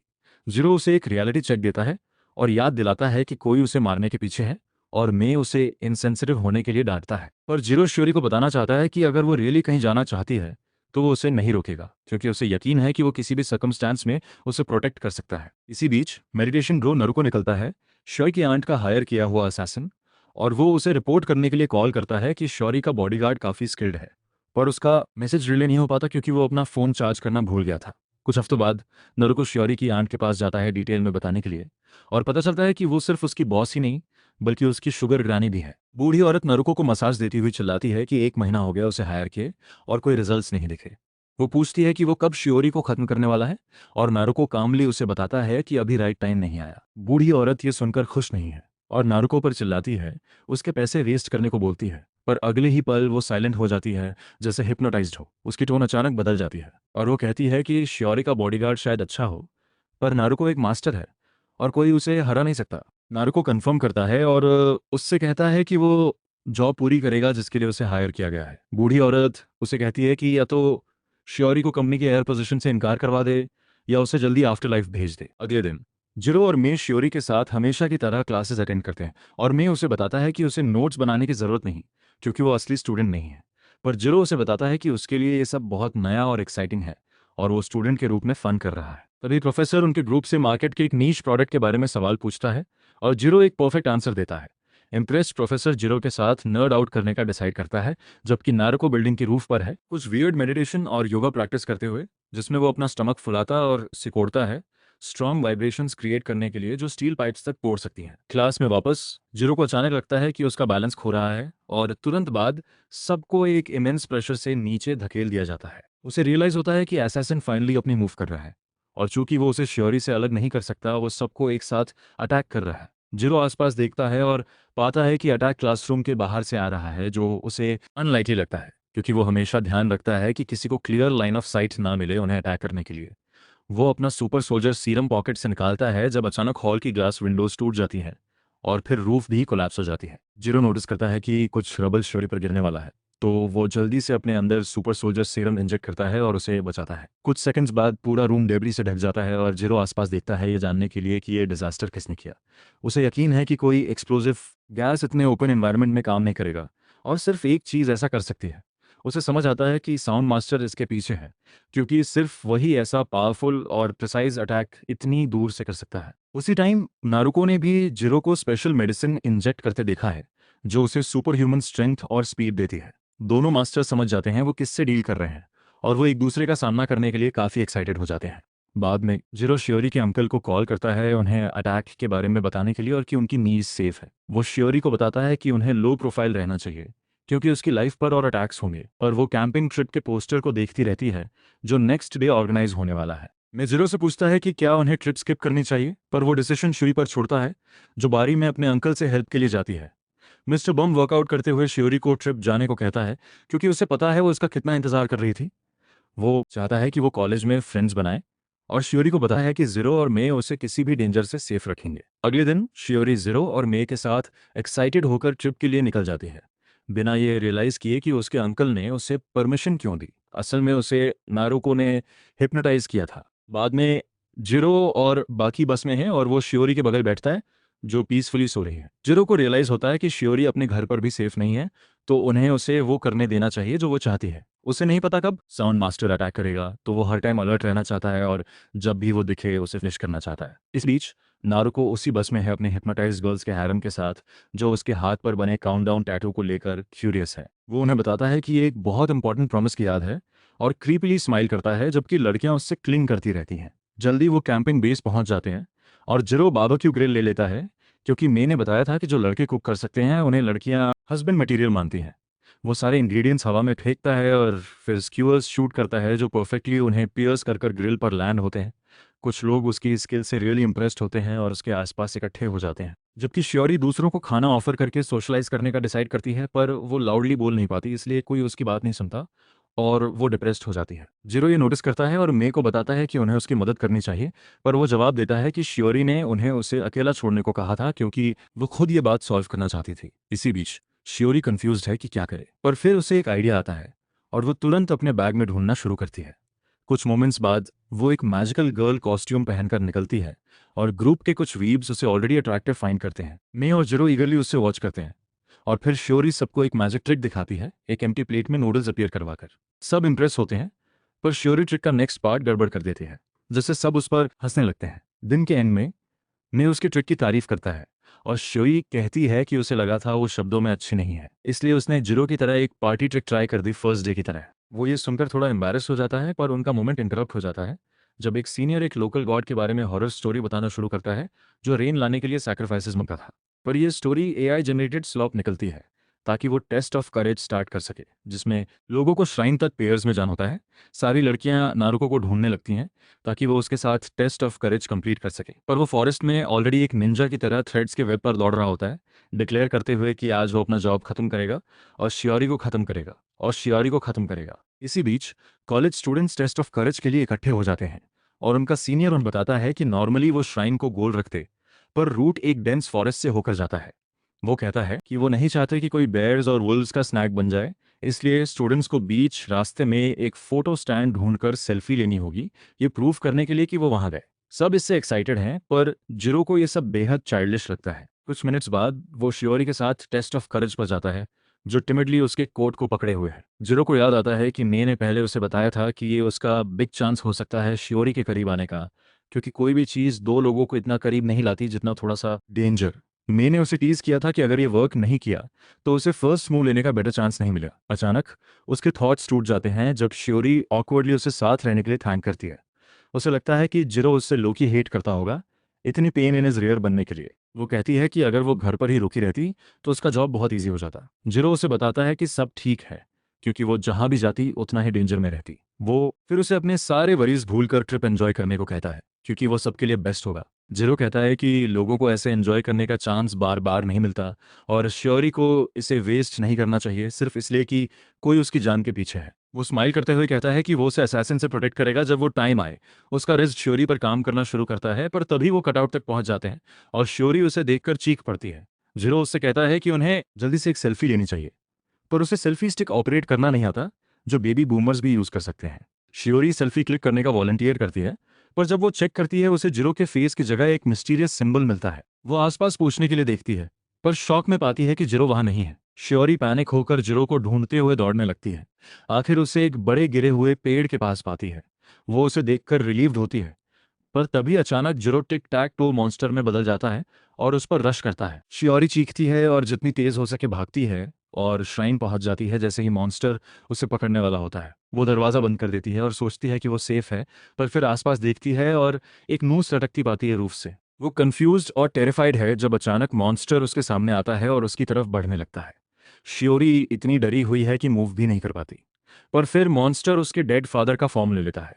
शियोरी कुछ समझ नहीं पाती और फिर उसका डैड उसे एक ड्रिंक दे देता है। वो उससे कहता है कि वो यहाँ इस श्राइन के गॉड के लिए ऑफरिंग की तरह है और इसीलिए वो उनकी स्पिरिट से बात कर सकती है। श्योरी को पता नहीं चलता कि वो जो देख रही है उस पर यकीन करे या नहीं, पर वो अपनी क्यूरियोसिटी कंट्रोल नहीं कर पाती और पूछती है कि उन्होंने उसे सक्सेसर क्यों चुना। अचानक उसके डैड का चेहरा मास्क की तरह दो हिस्सों में स्प्लिट हो जाता है और उसका इनर फेस रोता हुआ दिखता है। कहता है कि उन्होंने श्योरी को सक्सेसर बनाने की गलती की क्योंकि वो उनकी डॉटर थी। उनका चेहरा फिर स्प्लिट होता है। इस बार उसका एंग्री साइड निकलता है और श्योरी को कहता है कि वो कंपनी लीड करने के लिए काफ़ी नहीं है। श्योरी का ब्रेन ऑलरेडी अपनी लिमिट पर है और फिर उसके डैड का चेहरा फिर स्प्लिट होता है और कुछ क्रीपी और इनह्यूमन बन जाता है। वो उसे बताता है कि वो कभी किसी की एक्सपेक्टेशंस पर फिट नहीं हो सकती, तो उसे ऑलरेडी गिव अप कर देना चाहिए। उसकी ये बातें श्योरी को हिप्नोटाइज कर देती हैं, ये एक्सेप्ट करने के लिए कि वो वर्थलेस है और दुनिया उसके बिना बेहतर है। वो नुस की तरफ चढ़ने लगती है और टिक टैक टो मॉन्स्टर जो उसका फादर बनकर प्रिटेंड कर रहा था, खुश है कि वो खुद को मार देगी। पर जैसे ही श्योरी नूस अपने गले के पास ले जाती है, उसके अंदर कुछ बदल जाता है। वो चिल्लाती है कि वो खुश है कि वो इस ट्रिप में सबके चेहरे पर स्माइल ला पाई। वो नूस फेंक देती है और डो की तरफ दौड़ती है, कहती है कि शायद वो कभी इनफ स्ट्रांग नहीं बन पाएगी, पर वो फिर भी इंप्रूव करना चाहती है। वो दरवाज़ा खोलकर बाहर कूद जाती है, स्वेयर करते हुए कि कोई उसे टाई डाउन नहीं कर सकता। पर नेक्स्ट मोमेंट उसे रियलाइज होता है कि वो स्क्रूड है। वो गलत दरवाजे कूदी और अब वो सैकड़ों फीट नीचे एक रिवर में गिर रही है। शेरी फ्रीक आउट हो जाती है क्योंकि वो ग्रेविटी को नहीं हरा सकती। वो आइडिया सोचने लगती है और पाती है कि उसके पास एक अम्ब्रेला है। वो उसे पैराशूट की तरह यूज करने की कोशिश करती है, पर ये लूनी ट्यून्स नहीं है और एयर प्रेशर से अम्ब्रेला फट जाती है। शियोरी डेथ एक्सेप्ट कर लेती है क्योंकि अब उसे कुछ नहीं बचा सकता, पर लकीली जिरो उस मोमेंट वहां पहुंच जाता है। वो रिवर में एक वाटर अब्जॉर्बिंग जेल बॉल फेंकता है जिससे वो मैसिवली स्वेल हो जाता है और वो उसे कैच कर लेता है पानी से टकराने से ठीक पहले। शियोरी डिसबिलीफ में है कि वो बच गई और जिरो उसे बताता है कि असैसिन उसकी डेथ को सुसाइड या एक्सीडेंट जैसा बनाना चाहता था, नहीं तो सस्पिशंस क्रिएट होती हैं और उसका कोई रिलेटिव इनहेरिटेंस नहीं ले पाता। तभी साउंड मास्टर नारुको वहां जाता है और जिरो मानता है कि उसकी स्ट्रैटेजी रियली सॉलिड थी। जिस मोमेंट श्योरी ने सेल्फी क्लिक की, उसने साउंड यूज करके उसे हिप्नोटाइज किया और जिरो को एक पावरफुल शॉक वेव से हिट कर कर उसकी सेंस ऑफ डायरेक्शन खराब कर दी। इसी वजह से वो उसे टाइम पर कैच नहीं कर पाया। नारुको उनके लेवल तक क्लाइम करता है और शियोरी को एक क्रीप की तरह घूरने लगता है। जिरो पॉइजन नीडल्स निकालता है उस पर अटैक करने के लिए। नारुको तुरंत डिस्टेंस बना लेता है, कहता है कि उसे अब एक्सीडेंट जैसा बनाने की फिक्र नहीं, क्योंकि वो लड़की को डेफिनेटली मारेगा। जिरो को समझ आता है कि वो डिसएडवांटेज में है, तो वो शियोरी को कहता है कि उन्हें अभी भागना चाहिए, पर वो इतनी डरी हुई है कि मूव नहीं कर पाती। और जिरो खुश नहीं है, क्योंकि उसे अब उसे कैरी करना है। वो सोचता है कि वो कर सकता है, क्योंकि उसे मे को कैरी करने की आदत है, पर अपनी बैक पर चढ़ने के बजाय जैसा वो चाहता था, शियोरी एक बेबी मंकी की तरह फ्रंट पर चढ़ जाती है। जिरो को ये अनकंफर्टेबल लगता है, पर उसके पास कंप्लेन करने का टाइम नहीं है। वो तुरंत खुद को डोप करता है और भागना शुरू करता है, पर नारुको को उस पर अपनी एबिलिटीज यूज करने के लिए मूव करने की जरूरत नहीं। वो फॉरेस्ट में फैले थ्रेड्स यूज करता है, उसकी मॉडिफाइड ब्लडलाइन एबिलिटी जिसका नाम है माइंड विस्परर, डायरेक्टली शियोरी पर यूज करने के लिए। उसे कई आवाज़ें सुनाई देती हैं उसके बारे में बुरी बातें बोलते हुए, और जिरो उसे उन पर अटेंशन ना देने को कहता है, क्योंकि नारुको उनके माइंड्स के साथ खेल रहा है। इसी बीच साउंड मास्टर मसाज चेयर पर बैठा हुआ अपनी थ्रेड से जिरो की पोजीशन ट्रैक कर रहा है, और उसे रियलाइज हो गया है कि जिरो पॉइजन खाकर स्ट्रांग हो सकता है। दूसरी तरफ जिरो शियोरी को अपने एयरपॉड्स देता है विस्पर्स ब्लॉक करने के लिए, पर उसके पास एक बेटर आइडिया है। किसी रीजन से उसके पास दो आइडेंटिकल नॉइस कैंसलिंग हेडफोन्स हैं, और वो जिरो को बताती है कि वो एक्सटर्नल साउंड्स ब्लॉक कर सकते हैं और साथ में एक दूसरे से बात भी कर सकते हैं। जिरो को कैट ईयर हेडफोन्स पहनने का आइडिया पसंद नहीं, पर उसे लगता है ये काम करेगा उन्हें नारुको की मैनिपुलेशन से सेफ रखने के लिए। नारुको ये भी नोटिस करता है, तो वो अटैक करने का डिसाइड करता है। उसे कॉन्फिडेंट है कि जिरो डॉज नहीं कर पाएगा, क्योंकि उसकी हियरिंग अभी ब्लॉक है। पर zero crawl sonic blade dodge कर लेता है, हवा में वाइब्रेशंस फील करते हुए अपनी स्किन से, जिससे नारुको शॉक हो जाता है। जैसे जिरो उसके अटैक्स डॉज करता रहता है, वो अपने टारगेट पर फोकस करने का डिसाइड करता है। वो अपनी पावर यूज करता है शियोरी के हेडफोन्स को वाइब्रेट करने के लिए, उसे दोबारा हिप्नोसिस में डालने के लिए। वो जिरो की लैब से नीचे उतरकर भागने लगती है, और नारुको रियलाइज करता है कि उसका ट्रॉमा उसके फादर की डेथ से कहीं डीपर है। वो एक क्रीप की तरह स्माइल करता है, सोचते हुए कि वो उसके ट्रॉमास यूज करके उसकी स्पिरिट बार बार तोड़ देगा। वो उसके सामने एक जायंट इल्यूजन बनाता है शियोरी के अंकल का, जो अपनी इमेजिनेशन में भी वर्कआउट कर रहा है। वो उसे बताता है कि वो उस पर बर्डन है, और उसने उसे यहाँ इसलिए भेजा कि असैसिन उसे इजीली मार दे। हिप्नोटाइज्ड शियोरी इस पर यकीन कर लेती है, पर तभी अचानक जिरो उसके इल्यूजन्स में एंटर करता है और उस जायंट बॉडी बिल्डर को अनकॉन्शियस कर देता है। वो शियोरी को बताता है कि उसके अंकल ने उसे प्रोटेक्ट करने के लिए दर्जनों लोग हायर किए थे उससे पहले, और बहुत पैसे खो दिए क्योंकि वो सब इनकॉम्पिटेंट लूजर्स थे। उसने उस पर इतना ट्रस्ट सिर्फ इसलिए किया क्योंकि उसके किसी प्रीवियस क्लाइंट ने एक ऐसे लिखा था उसकी स्किल्स की तारीफ करते हुए। जीरो शियोरी को बताता है कि उसका अंकल ट्रूली उससे प्यार करता है और उसकी कद्र करता है, और उसके जैसा कोई इंसान उसे कभी अबैंडन नहीं करेगा। वो उस पर यकीन कर लेती है और इल्यूजन से बाहर आती है, पर बेहोश होकर गिर जाती है। पता चलता है कि जिरो ने अपने पॉइजन से नारुको के इल्यूजन को हैक कर लिया था, और फिर शियोरी को नॉकआउट कर दिया उसे डेंजर से दूर रखने के लिए। फिर वो नारुको को आवाज़ देता है, यकीन है कि वो उसे फॉरेस्ट में कहीं भी सुन सकता है। जिरो कहता है कि उसे पता है नारुको की पावर लोगों के माइंड्स को बहुत डीपली अफेक्ट करती है। ये उनकी वर्स्ट मेमोरीज और फियर्स निकालकर उन्हें एम्पलीफाई करती है, उन्हें तोड़ने के लिए। जिरो को यकीन है कि यही तरीका था जिससे नारुको ने शियोरी के अंकल को हिप्नोटाइज करके इस ट्रिप के लिए मना लिया। वो ये भी मानता है कि शियोरी ट्रॉमा का एक वॉकिंग ट्रेजर ट्रोव है, पर वो जानती है इसे और इसे ओवरकम करने की बेस्ट कोशिश कर रही है, तो उसे उसका फेवर करना चाहिए और उसे अकेला छोड़ देना चाहिए। इसी समय मे ट्रैकर से जिरो और शियोरी को ट्रैक करने की कोशिश कर रहा है, पर वो लोकेशन पर नहीं है। वो रास्ते में ऊपर नीचे देखता है, सोचता है कि वो कहाँ है, पर तभी जिरो बुशेस से कूदकर बाहर आता है। मैं उन्हें देखकर रिलीव्ड होता है, पर फिर फ्रीक आउट हो जाता है ये देखकर कि जिरो शियोरी को कैसे कैरी कर रहा है। वो उसे पूरी स्टोरी बताता है, जबकि शियोरी अपने सेंसेस में वापस आ जाती है। मैं खुश है कि उसने उस पर जीपीएस ट्रैकर लगाया था, क्योको के एक हेंचमैन के थैंक्स से। और फिर जिरो से पूछता है कि क्या वो ठीक है। वो कहता है कि उसने थोड़ा अपनी लिमिट्स पुश कर ली और अब उसे वापस जाकर फाइट फिनिश करनी है। वो मे को शियोरी को ले जाने और यहाँ से दूर जाने को कहता है, और वो ये आइडिया सुनकर शॉक हो जाता है। जीरो एक्सप्लेन करता है कि उसने नारुको के प्लान्स 2 बार पहले ही स्पॉइल कर दिए हैं, और वो उसे रास्ते से हटाएगा उसके पीछे जाने से पहले। जीरो मे से शियोरी को सेफ रखने को कहता है तब तक, और वो उसे याद दिलाता है कि वो सिर्फ मैरिज एडवाइजर है। जीरो उससे रिक्वेस्ट करता है इस बार कोऑपरेट करने के लिए, और मैं उसके सारे डिलिशियस फूड के बारे में सोचकर मान जाता है जो जीरो उसे ट्रीट कराएगा। पर जाने से पहले जीरो शियोरी के हेडफोन्स देखता है और पाता है कि नारुको ने उसमें एक छोटा ट्रांसमीटर लगाया था जब वो उसके पास आया था। उसे यकीन है कि नारुको ने ये इसलिए किया ताकि उसकी पावर्स उस तक बेहतर पहुंच सकें, पर उसे अभी भी नहीं पता कि साउंड मास्टर को अपनी टेक्निक चलाने के लिए एग्जैक्टली क्या चाहिए। जीरो डिसाइड करता है कि वो नारुको को ओपन में लाकर हेड एंड फाइट करेगा, क्योंकि यही उसका बेस्ट बेट है। और उसी टाइम नारुको हॉट बात ले रहा होता है अपनी नेक्स्ट मूव सोचते हुए। उसे यकीन है कि अगर वो अभी शियोरी के पीछे जाए तो जीरो उसे पीछे से पकड़ लेगा। वो पहले जीरो को हंट करने का डिसाइड करता है, फिर अपना असली टारगेट को मारने में टाइम लेगा। इसी बीच जीरो फॉरेस्ट में वापस है और पाता है कि नारुको के अटैक्स इस बार मच मोर इंटेंस हैं। नारुको उसकी मूव्स को उसकी आवाज़ से ट्रैक कर सकता है और सोचता है कि जीरो के पॉइजन नीडल्स उस पर काम नहीं करेंगे जब तक वो पास ना आए और गैसेज आउटसाइड ज़्यादा इफेक्टिव नहीं होती। जीरो को भी ये बात समझ आती है, तो वो नारुको के वायर्स काटने का डिसाइड करता है उसकी पावर्स लिमिट करने के लिए। वो अपना मेटल मेल्टिंग पॉइजन वायर्स पर स्प्रे करता है, पर वो बाउंस ऑफ हो जाता है क्योंकि वायर्स वेरी हाई फ्रीक्वेंसी पर वाइब्रेट कर रही हैं और कोई भी लिक्विड बस बाउंस ऑफ हो जाएगा। अचानक फॉरेस्ट में स्ट्रांग विंड्स चलनी शुरू हो जाती हैं और नारी को उन्हें यूज करके अपनी अल्टीमेट मूव अनलीज करता है। वो पावरफुल साउंड वेव्स बनाता है जो एक जाइगेंटिक मॉन्स्टर का फॉर्म ले लेती हैं और जीरो सिर्फ उसके पावरफुल अटैक्स डॉज कर सकता है। पर वो तुरंत एक आइडिया सोचता है और नज़दीक के ट्रीज में एक स्पेशल केमिकल इंजेक्ट करता है जो उसने फॉर्मुलेट किया था। नारुको का जायंट समन अटैक उस पर तभी आता है, पर अचानक वो रुक जाता है, साउंड मास्टर को कंफ्यूज छोड़ देता है। वो अपने बाथटब से कूदता है और जीरो की तरफ दौड़ता है, सोचते हुए कैसे उसने साउंड वेव से बने उसके समर को रोक दिया। उसे फील होता है कि वायर्स अभी भी इंटैक्ट है, जिसका मतलब है उसकी पावर काम करनी चाहिए। पर जीरो तक पहुंचते ही उसे मिलता है कि उसके आसपास के ट्रीज बहुत बड़े और ट्विस्टेड हो गए हैं और उन्होंने उसके समन को रोक दिया है।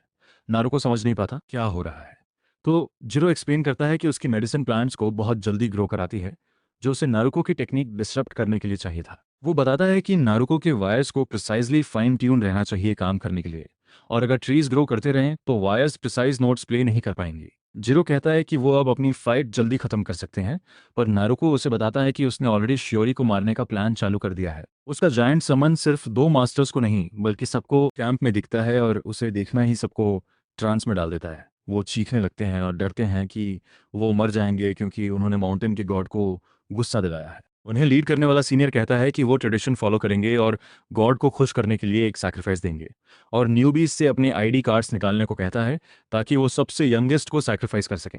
वो इंसान श्योरी निकलती है और सब उसे कैप्चर करने के लिए उसकी तरफ दौड़ते हैं। मैं उसे लेकर भागने की कोशिश करता है, पर वो दोनों एक क्लिफ से गिर जाते हैं और इंजर्ड हो जाते हैं। इसी टाइम नारुको जीरो को बताता है कि स्टूडेंट्स के बीच का फियर श्योरी को मारने के लिए काफ़ी है। वो शांत नहीं होंगे जब तक वो खुद ना मर जाए, और उसका इस फाइट हारने का कोई प्लान नहीं। नारुको अचानक विसल करता है और उन नोट्स से अपने हाथ को चेनसॉ में बदल देता है। वो एक पल में एक ट्री काट देता है और अपने चेनसॉ हाथ से उसे वायलिन में बदल देता है, फिर अपने बालों को स्ट्रिंग्स बनाता है। वो प्ले करने की पोजीशन में जाता है और जीरो पैनिक होता है, श्योर नहीं कि वो साउंड मास्टर से हेड एंड फाइट कर पाएगा। जब मैं शियोरी को लेकर ब्रेन वॉश्ड मॉब से भागने की कोशिश करता है, नारुको कहता है कि लड़की की डेथ बस टाइम की बात है, तो उसने पहले ही ये बैटल जीत ली है। वो डिक्लेयर करता है कि वो ये फाइट भी फिनिश करेगा, और जीरो पूरी तरह अलर्ट मोड में चला जाता है, सोचते हुए कि क्या नारुको साउंड मास्टर की एबिलिटीज यूज करके उस पर अटैक करने वाला है। पर नारुको बस वायलिन उसकी तरफ थ्रो करता है और जीरो उसे आखिरी मोमेंट में डॉज करता है क्योंकि ये वो नहीं था जो उसने एक्सपेक्ट किया था। जब वो वायलिन से डिस्ट्रैक्टेड होता है एक सेकंड के लिए, उसे पता चलता है कि ब्लॉन्ड बेटहोवन अपनी जान बचाने की तरह भाग रहा है। जीरो को रियलाइज होता है कि नारुको बस ब्लफ कर रहा था डिस्ट्रैक्ट करने के लिए, और उसका रियल गोल अभी भी श्योरी है। जीरो नारुको के पीछे दौड़ता है, जो फॉरेस्ट में फैली वायर्स से उसे ट्रोल करता रहता है। वो जीरो को बताता है कि चाहे वो श्योरी को सेफ रखकर उसे सीईओ बना भी दे, वो अपनी पूरी जिंदगी सफ़र करेगी। उसके रिलेटिव्स उससे नफरत करेंगे और रॉटन ह्यूमन सोसाइटी उसे तोड़ने की पूरी कोशिश करेगी। नारुको कहता है कि श्योरी अकेले सर्वाइव करने के लिए बहुत वीक है और उसके जैसे वीकलिंग स्ट्रांग लोगों की दुनिया में फिट नहीं होते।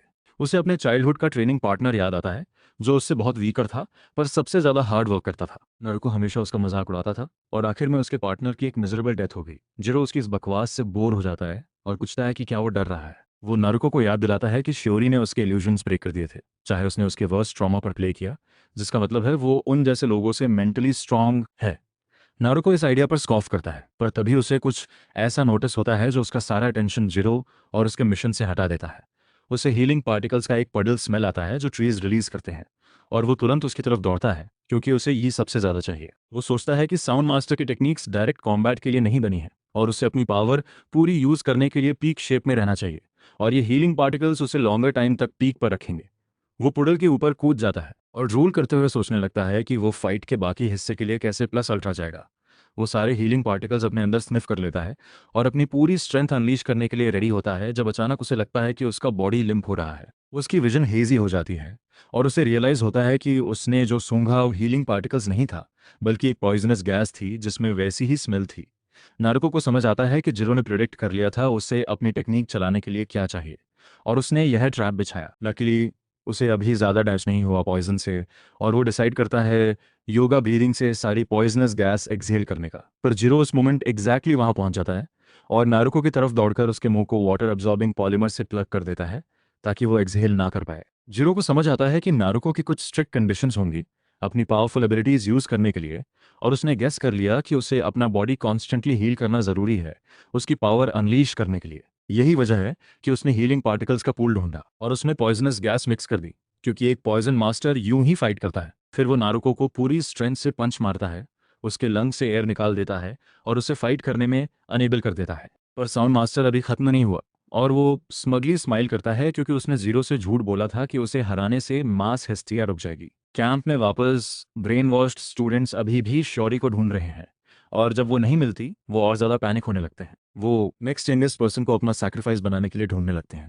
जब श्योरी एक गिरे पेड़ के पीछे से सब देख रही होती है, मैं भागकर उसके पास आता है और बताता है कि उसे एक ट्रेल मिला है जो नियर बाय विलेज की तरफ जाता है, उन्हें वहाँ जल्दी जाना चाहिए। पर तभी श्योरी अचानक कहती है कि प्लान्स में बदलाव आ गया है, वो अब वापस जाना चाहती है, और मैं उसे याद दिलाता है कि ये बहुत स्टूपिड आइडिया है क्योंकि उसके क्लासमेट्स उसे देखते ही मार देंगे।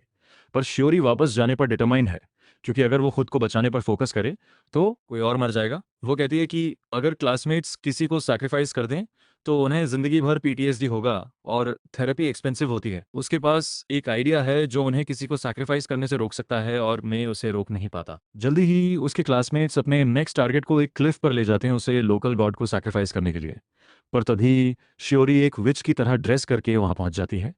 उसके क्लासमेट्स उसे देखते ही उसके अगेंस्ट हो जाते हैं, पर फिर श्योरी अपनी कैंडल की फ्लेम को मैनिपुलेट करके एक जायंट ड्रैगन में बदल देती है जो सबको डरा देता है। वो सबको बैठने और उसे इविल गॉड को एक्सरसाइज करने देने को कहती है अपनी मैजिकल पावर्स से, चाहे वो डर से कांप रही हो। पर उसके क्लासमेट्स उस पर यकीन नहीं करते और उसे सेल्फिश ब्रैट कहते हैं, सैक्रिफाइस के लिए ऑफर होने के बजाय भाग जाने के लिए। यहाँ तक सब्स्टिट्यूट सैक्रिफाइस भी उस पर चिल्लाने लगता है, कहता है कि वो झूठ बोल रही है, क्योंकि अगर वो गॉड को एक्सरसाइज करने के लिए पावरफुल होती तो वो पहले ही कर देती। श्योरी ब्लफ करती है कि उसे पावर गैदर करने के लिए बस टाइम चाहिए था, पर अंदर से वो किसी को डिस्कवर करने से पहले भाग जाना चाहती है। जैसे ही उसका कॉन्फिडेंस टूटने लगता है, मैं उसका हाथ पकड़ लेता है और श्योरी अपना प्लान पूरा करने का डिसाइड कर लेती है। वो अपने फायर ड्रैगन को, जो उसने वायर्स और गैस से बनाया है, नारुको के जायंट अवतार की तरफ भेज देती है, और उसी टाइम जिरो खुद को स्लिंग शॉट करता है जायंट अवतार की तरफ। कुछ मिनट्स पहले श्योरी ने उसे कॉल करके पूछा था कि क्या वो जायंट अवतार के आसपास एक्सप्लोसिव गैसेस स्प्रेड कर सकता है जैसे ही वो अपना फायर अटैक भेजे। जिरो को ये करने में कोई प्रॉब्लम नहीं, और उसे उम्मीद है कि श्योरी का गैस राइट है और अवतार जल सकता है। वो जायंट अवतार के आसपास हाईली इन्फ्लेमेबल गैस स्प्रे करता है, और जैसे ही श्योरी का फ्लेम पपेट उसे हिट करता है, सब फ्लेम्स में चला जाता है। अवतार डिस्ट्रॉय होने के साथ स्टूडेंट्स पर ब्रेन वॉशिंग टूट जाती है, और श्योरी कहती है कि अब उन्हें कैंप फायर बनाना चाहिए। फॉरेस्ट में वापस नारुको को रियलाइज होता है कि वो पूरी तरह डिफीट हो गया है, और जिरो से बताता है कि ये श्योरी थी जिसने उसे हराया, चाहे वो अभी भी अपनी स्ट्रेंथ बिल्ड करना सीख रही है। इससे जिरो को अपना फाइनल ट्रेनिंग सेशन याद आता है अपने पार्टनर के साथ, जो उसका एल्डर ब्रदर भी था। उसके फादर ने जिरो को आदेश दिया था अपने एल्डर ब्रदर को फिनिश करने का, क्योंकि उनके जैसे वीकलिंग्स जीने के लायक नहीं। नारुको उसे मारना नहीं चाहता था, पर वो अपने फादर के ऑर्डर्स रेजिस्ट नहीं कर पाया, और अब उसे रियलाइज होता है कि वो इतने समय एक मेंटली वीक बॉय था। जिरो ये कहते हुए चला जाता है, और नारुको उससे पूछता है कि वो उसे फिनिश क्यों नहीं कर देता। जिरो सिंपली जवाब देता है कि अगर नारुको ट्रूली हील होना चाहता है तो उसे अपनी वीकनेस के बारे में किसी से बात करनी चाहिए। इसके साथ जिरो कैंप साइट पर पहुंच जाता है और लोगों को कैंप फायर के आसपास डांस करते देखकर स्टन्ड हो जाता है, क्योंकि उसने ये सिर्फ स्टोरीज में सुना था। श्योरी ने उसके लिए एक थैंक यू गिफ्ट भी तैयार किया है उसके ऊपर से, और जब वो एक जायंट कैंडी मिक्सिंग सेट निकालती है जो उसके छोटे बैकपैक में फिट नहीं होना चाहिए, जिरो इतना शॉक हो जाता है कि वो प्रोफेसर के साथ जमीन पर गिर जाता है।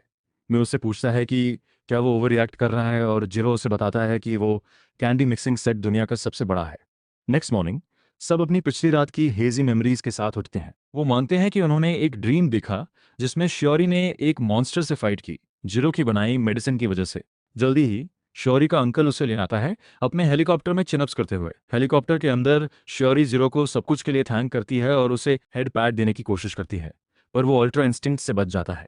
वो पूछता है कि वो क्या कर रही है, और श्योरी जवाब देती है कि उसने ये दूसरों के हेड्स पैड करने की हैबिट अपने डैड से ली है। मैं उसे जिरो का हेड पैड करने की परमिशन देता है, जबकि वो वीडियो रिकॉर्ड करता है पॉइजन मास्टर की जिंदगी की फर्स्ट हेड पैड की। दूसरी तरफ नारुको शियोरी की आंट को कॉल करता है और कहता है कि वो पूरी फी रिटर्न कर देगा क्योंकि वो अपने टारगेट को मारने में फेल हो गया। बूढ़ी कारण ये सुनकर तांत्रम करती है और अपने नेक्स्ट असैसिन को कॉल करती है जिसे उसने हायर किया है, पर वो एक सेकंड में अनकॉन्शियस कर दिया जाता है क्योंकि जिरो वहां श्योरी और उसके अंकल के साथ पहुंच जाता है। बूढ़ी औरत फ्रीक आउट हो जाती है, सोचते हुए कि वो अब उसे मार देंगे, पर श्योरी अचानक उसके सामने वो करती है, उससे रिक्वेस्ट करती है कि वो उसे जितना हार्ड पॉसिबल हो ट्रेन करे ताकि वो इस कंपनी को हैंडल कर सके।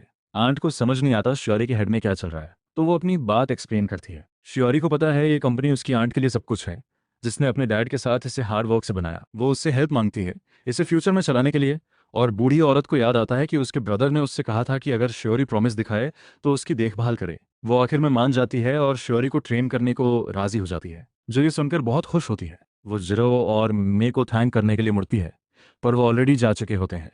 जिरो बिल्डिंग से नीचे कूद रहा होता है, मे को अपनी पीठ पर लिए हुए, जो पूछता है कि उसने श्योरी के कॉन्टैक्ट डिटेल्स क्यों नहीं लिए। जिरो जवाब देता है कि श्योरी और क्योको से मिलने से पहले उसने सिर्फ ह्यूमन गार्बेज से डील किया था, पर इन दो लड़कियों से मिलने के बाद उसे लगा कि दुनिया इतनी बुरी नहीं। फिर वो डिक्लेयर करता है कि अभी श्योरी के लिए मैरिज के बारे में सोचना राइट टाइम नहीं, और वो अपनी सेल्फिशनेस की वजह से उसके साथ अनफेयर नहीं हो सकता। उसने सोचा कि उसका प्रपोजल सुनकर वो कैसा फील करेगी, और इसी वजह से उसने उसका परस्यू ना करने का डिसाइड किया। मे जिरो पर रियली प्राउड है और उसे हेड पैट्स देती है, जिसे वो रिलक्टेंटली एक्सेप्ट करता है। इसके साथ वो सिटी के आसपास स्पाइडरमैन की तरह स्विंग करना बंद कर देते हैं और ज़मीन पर आ जाते हैं। मे कहती है उन्हें नेक्स्ट लड़की ढूंढनी चाहिए जिसे जिरो बचाएगा। जब अचानक श्योरी एक बाइक पर वहां आती है, जिरो को बताती है कि उनका अभी भी अनफिनिश्ड बिजनेस है।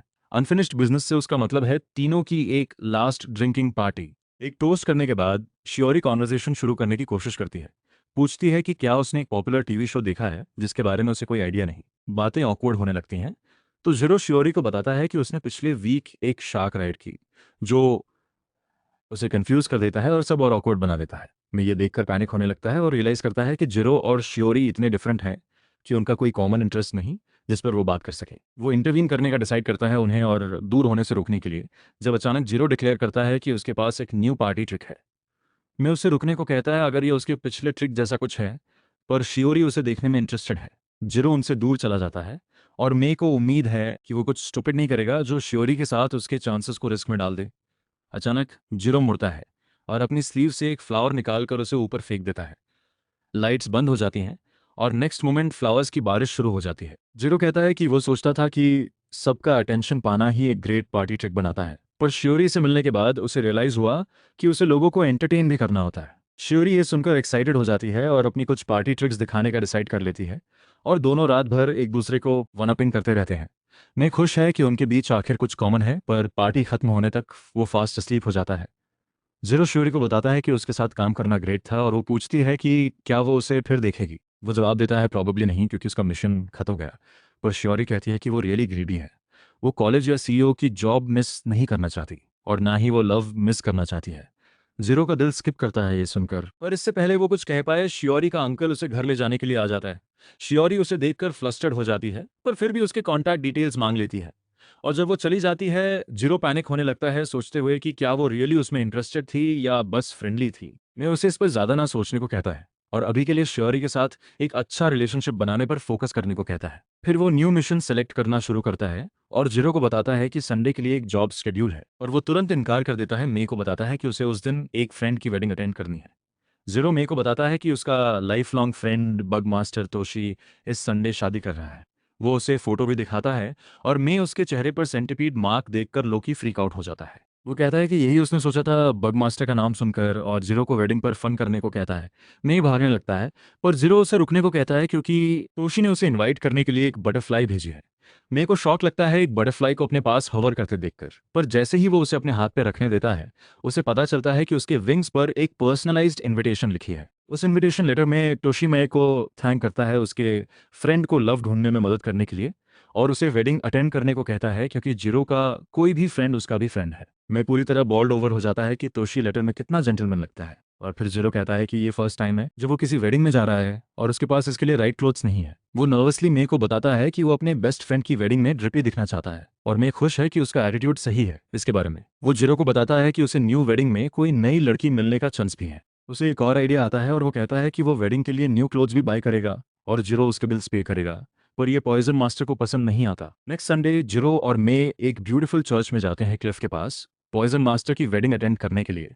वहाँ सुंदर बटरफ्लाइज हर जगह उड़ रही हैं और जाइंट इंसेक्ट्स बच्चों के साथ बहुत फ्रेंडली है। जीरो ये देखकर स्पीचलेस हो जाता है और मैं कहता है कि ये फेरी टेल की कोई सीन जैसा लगता है। तभी एक स्कैरी दिखने वाला आदमी अपने हाथों और मुंह में नीडल्स के साथ वहां आता है। मैं डर जाता है सोचकर कि वो एक थ्रेट है और नेक्स्ट मोमेंट वो आदमी सारी नीडल्स जीरो के चेहरे पर फेंक देता है। जीरो जमीन पर गिर जाता है और दर्द में मुड़ने लगता है, उसकी वेन्स सूज जाती हैं और मैं सोचता है कि वो हमेशा के लिए गया।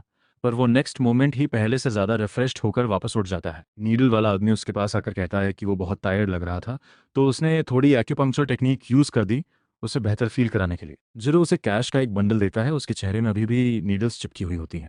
और फिर मे को उससे इंट्रोड्यूस कराता है चुनागी, नीडल मास्टर और एक और ओल्ड फ्रेंड। चुनागी कैश लेने के बाद अपने 3 बॉयज़ की तरफ मुड़ता है जिन्हें उसका स्पाइकी हेयर और जेस्टी पर्सनालिटी मिली है। वो उन्हें बताता है कि अब उनके पास डिज्नीलैंड जाने का पैसा है नेक्स्ट वीक, और वो बॉयज़ खुशी से इस पर पाउंस कर देते हैं। मे को शॉक लगता है ये देखकर कि चुनागी एक गुड डैड है, और उसे ये भी पता चलता है कि वो जिरो का मैरिज एडवाइज़र है।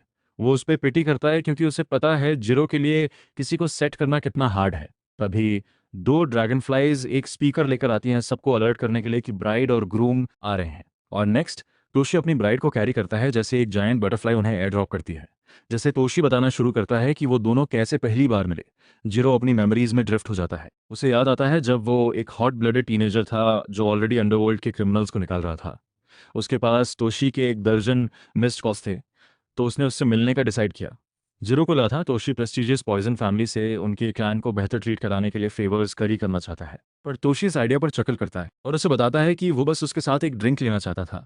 जीरो को समझ नहीं आया तोशी को ऐसा क्यों चाहिए, पर ऐसे ही उनकी फ्रेंडशिप शुरू हुई। उसे मे बीच में रोकता है जो पूछता है कि क्या उसने सुना कैसे तोशी ने अपनी ब्राइड को बचाया जब वो माउंटेन से गिरने वाली थी। और जीरो कहता है कि ये एग्जैक्टली उसके फ्रेंड जैसा है। मैरिज सेरेमनी स्मूथली आगे बढ़ती है, 20 रिंग बेयरर्स बनकर काम करती हैं। ब्राइड और ग्रूम रिंग्स एक्सचेंज करते हैं और फिर तोशी कांपने लगता है जब वो अपनी वाइफ का वेल उठाता है। जीरो उनके लिए रियली हैप्पी है और वो मे से पूछता है कि क्या वो भी ऐसी परफेक्ट वेडिंग कर पाएगा। मैं उसे कंफर्म करती है कि उसकी वेडिंग इससे भी बेहतर होगी क्योंकि वो उसकी हेल्प करने के लिए है। इसके साथ तोशी और उसकी ब्राइड हॉल से होकर गुजरते हैं अपने गेस्ट को ग्रीट करते हुए, बिना ये जाने कि कुछ लोग उनकी खुशी से बहुत जेलस हैं। जीरो ये भी नोटिस करता है पर वो तुरंत कुछ नहीं करता। पर जब वो लंच कर रहा होता है, एक पिंक स्पाइडर उसके शोल्डर पर कूद जाती है और वो तुरंत एक्शन में आ जाता है। मैं उसे रोकने को कहती है क्योंकि उसे स्पीच देनी है नेक्स्ट, पर जीरो उसे उसके लिए हैंडल करने को कहता है। वो बाहर भागता है किसी तरह पिंक स्पाइडर जूलिया से कम्युनिकेट करते हुए, जो तोशी की पार्टनर है और चाहती है कि उसका बिग डे बिना किसी ट्रबल के निकले। बाहर तोशी का एनिमी मर्सनरीज को बताता है उसने हायर किया है सारे एंट्रेंस घुसने के लिए और जिसे भी देखें उसे मार देने के लिए। वो उन्हें बताता है कि जैसे बग मास्टर और उसके फ्रेंड्स फाइट बैक करें, वो भागें, उस पॉइंट पर वो डायरेक्टली ब्राइड पर अटैक करेगा। पर जैसे वो अपना ईविल प्लान एक्सप्लेन कर रहा होता है, मर्सनरीज एक एक कर खींच लिए जाते हैं और जब अटैकर मुड़ता है उसे वो एक स्पाइडर वेब में ट्रैप मिलते हैं। जीरो उनके सामने स्टैंडिंग है। स्कारफेस थोड़ा डिसअपॉइंटेड फील करता है और कहता है ये होता है जब आप फाइवर से मर्सनरीज हायर करते हो। वो अपने प्लान्स बदलने का डिसाइड करता है और प्रॉब्लम्स खुद हैंडल करने का। वो तुरंत बॉम्ब्स की एक बैराज जीरो की तरफ लॉन्च करता है फायर का एक मेज बनाने के लिए। स्कारफेस हंसता है, कहता है कि वो ये अटैक भागते हुए गैस के लिए बचा कर रहा था, पर ये जीरो की गलती है इतना इजी टारगेट बनने की। वो फिर तोशी को कर्स करना शुरू करता है, कहता है कि वो उसके आने से पहले अपनी स्टूपिड मिजरेबल बोरिंग लाइफ से परफेक्टली कंटेंट था। स्कारफेस एक जॉबलेस बम था जिसने अपनी ज़िंदगी अपने रूम में बिताई। उसे किसी भी चीज़ की कोई परवाह नहीं थी और उसने बहुत डेट बना ली। वो डेट पे करने के लिए उसे पपेट मास्टर ने सर्जिकली मॉडिफाई करके एक हिटमैन बना दिया जिसके हाथों, पैरों और सिर में बॉम्ब्स फिट हैं। उसे ऑर्डर था अपने टारगेट्स को निकाले और उनके साथ ब्लेज ऑफ ग्लोरी में मचाए। स्कारफेस ने अपने हाथों के बॉम्ब्स बिना होल्डिंग बैक के यूज़ किए और फर्स्ट टाइम उसे जीने का थ्रिल और एक्साइटमेंट फील हुआ, चाहे उसके हाथ खो गए। पर वो स्पार्क खो गया जब तोशी उसकी ज़िंदगी में आया। स्कारफेस ने तब तक अपने हाथ और लेग्स खो दिए थे, पर तोशी ने उसे उसे हग कर अटैक का बेस्ट चांस दिया। स्कारफेस अपने सिर का बॉम्ब डेटोनेट करने के लिए बेताब था अपने दांत पीस कर, पर जब उसने ऐसा किया कुछ नहीं हुआ। एक छोटी वॉस्प उसके मुंह से उड़ गई और तोशी ने उसे बताया कि उसने उसके सिर के बॉम्ब को डिसार्म कर दिया है ताकि उसे लगातार डेथ के फियर में जीना ना पड़े।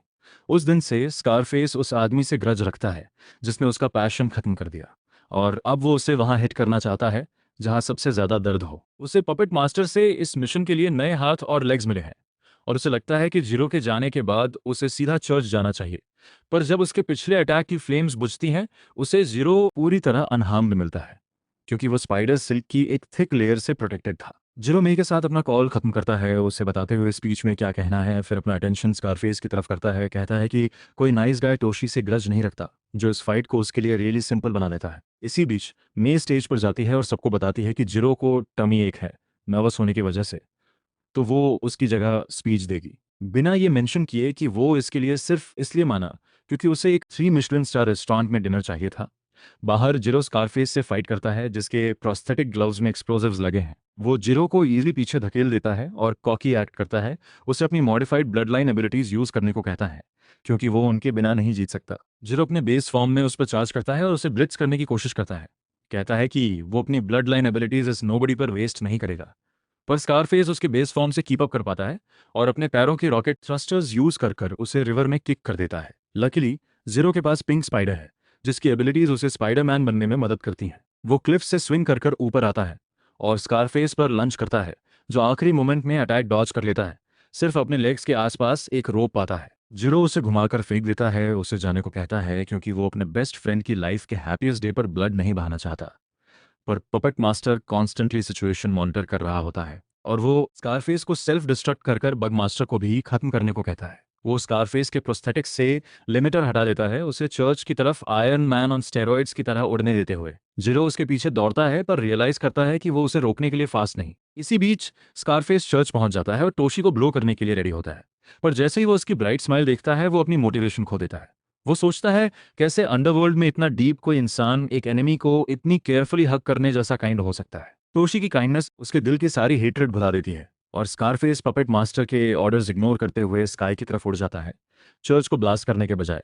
एक बार ऊपर क्लाउड्स में पहुंचकर वो अपने प्रोस्थेटिक लिम्स अलग अलग डायरेक्शंस में शूट करता है, बग मास्टर के लिए एक वेडिंग गिफ्ट की तरह। इसी बीच मे चर्च में अपनी स्पीच खत्म करती है और उसी टाइम स्कारफेस के प्रोस्थेटिक्स एक्सप्लोड हो जाते हैं, रेनी क्लाउड्स साफ हो जाते हैं और सबको एक ब्यूटीफुल सनसेट दिखता है। कुछ देर बाद तोशी मे को स्पीच के लिए थैंक करता है और जीरो की वाइफ हंटिंग क्वेस्ट में मदद करने के लिए भी। मैं उसे बताती है कि ये कोई बड़ी बात नहीं और फिर पूछती है कि वो जीरो के साथ इतना नाइस क्यों है। तोशी जवाब देता है कि असल में बात उल्टी है, जीरो ही उसे फ्रेंड कहने के लायक काइंड है, चाहे उनकी फैमिलीज के बीच पावर डायनामिक्स हो। मे को समझ नहीं आता कि दो मास्टर्स की फैमिलीज के बीच क्यों कोई डिफरेंस होगा और तोशी उसे बताता है कि इसमें लेवल्स हैं। वो एक्सप्लेन करता है कि bug master family poisonous bug से शुरू हुई थी और नीडल फैमिली पॉइजनस नीडल से। दोनों ही पॉइजन मास्टर फैमिली के सबऑर्डिनेट्स हैं और अंडरवर्ल्ड में हायरार्की रियली स्ट्रिक्ट है। टोशी फिर एक्सप्लेन करता है कि पॉइजन मास्टर फैमिली बिजनेस की टॉप 5 फैमिलीज में से एक है। बग मास्टर फैमिली ने उनकी जनरेशंस तक सर्विस की है और जब पहली बार उसके फादर उसे पॉइजन मास्टर मैंशन ले गए थे,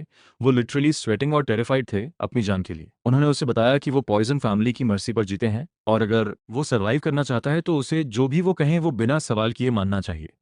यही पहली बार था जब टोशी जिरो से मिला, जिसे जस्ट पॉइजन फैमिली का एयर नाम दिया गया था। टोशी के फादर ने अपने सन को जिरो से इंट्रोड्यूस कराया, उसे एक बग की तरह ट्रीट करने को कहा जिसका लाइफ में सिर्फ एक काम है, उसकी सर्विस करना। पर जिरो शांति से वहां से चला गया, कहते हुए कि टोशी कोई बग नहीं था। इसी से तोशी को रियलाइज हुआ कि जिरो दूसरे मास्टर्स जैसा मॉन्स्टर नहीं था और वो अंदर से एक गुड गाय था। तोशी अपना छोटा फ्लैशबैक खत्म करता है, मे को बताते हुए कि जिरो की काइंडनेस ही है कि वो उनकी वेडिंग में आया, चाहे उनके बीच इतना डिफरेंस हो। तभी नीडल मास्टर भी वहां पहुंच जाता है और अचानक मे के सामने बो करता है। तोशी भी उसके साथ शामिल होता है और दोनों मे से रिक्वेस्ट करते हैं जिरो को एक वाइफ ढूंढने में मदद करने के लिए, चाहे ये जॉब रियली टफ है। मे जवाब देती है कि उसे पता है जिरो रियली गुड गाय है और वो डेफिनेटली उसे एक गुड वाइफ ढूंढने में मदद करेगी। कुछ मोमेंट्स बाद जिरो चर्च में वापस आता है और स्टंट हो जाता है ये देखकर कि कितनी अच्छी तरह मे उसके फ्रेंड्स के साथ बॉन्ड कर रही है। बाद में गेस्ट चले जाते हैं और तोशी अपनी ब्राइड के साथ उड़ जाता है अपनी जायंट बटरफ्लाई के थैंक्स से, जबकि जिरो और मे उन्हें हैप्पी मैरिड लाइफ की विश करते हैं। पर यहीं ये वीडियो खत्म होता है। लाइक और सब्सक्राइब करना ना भूलें चैनल को।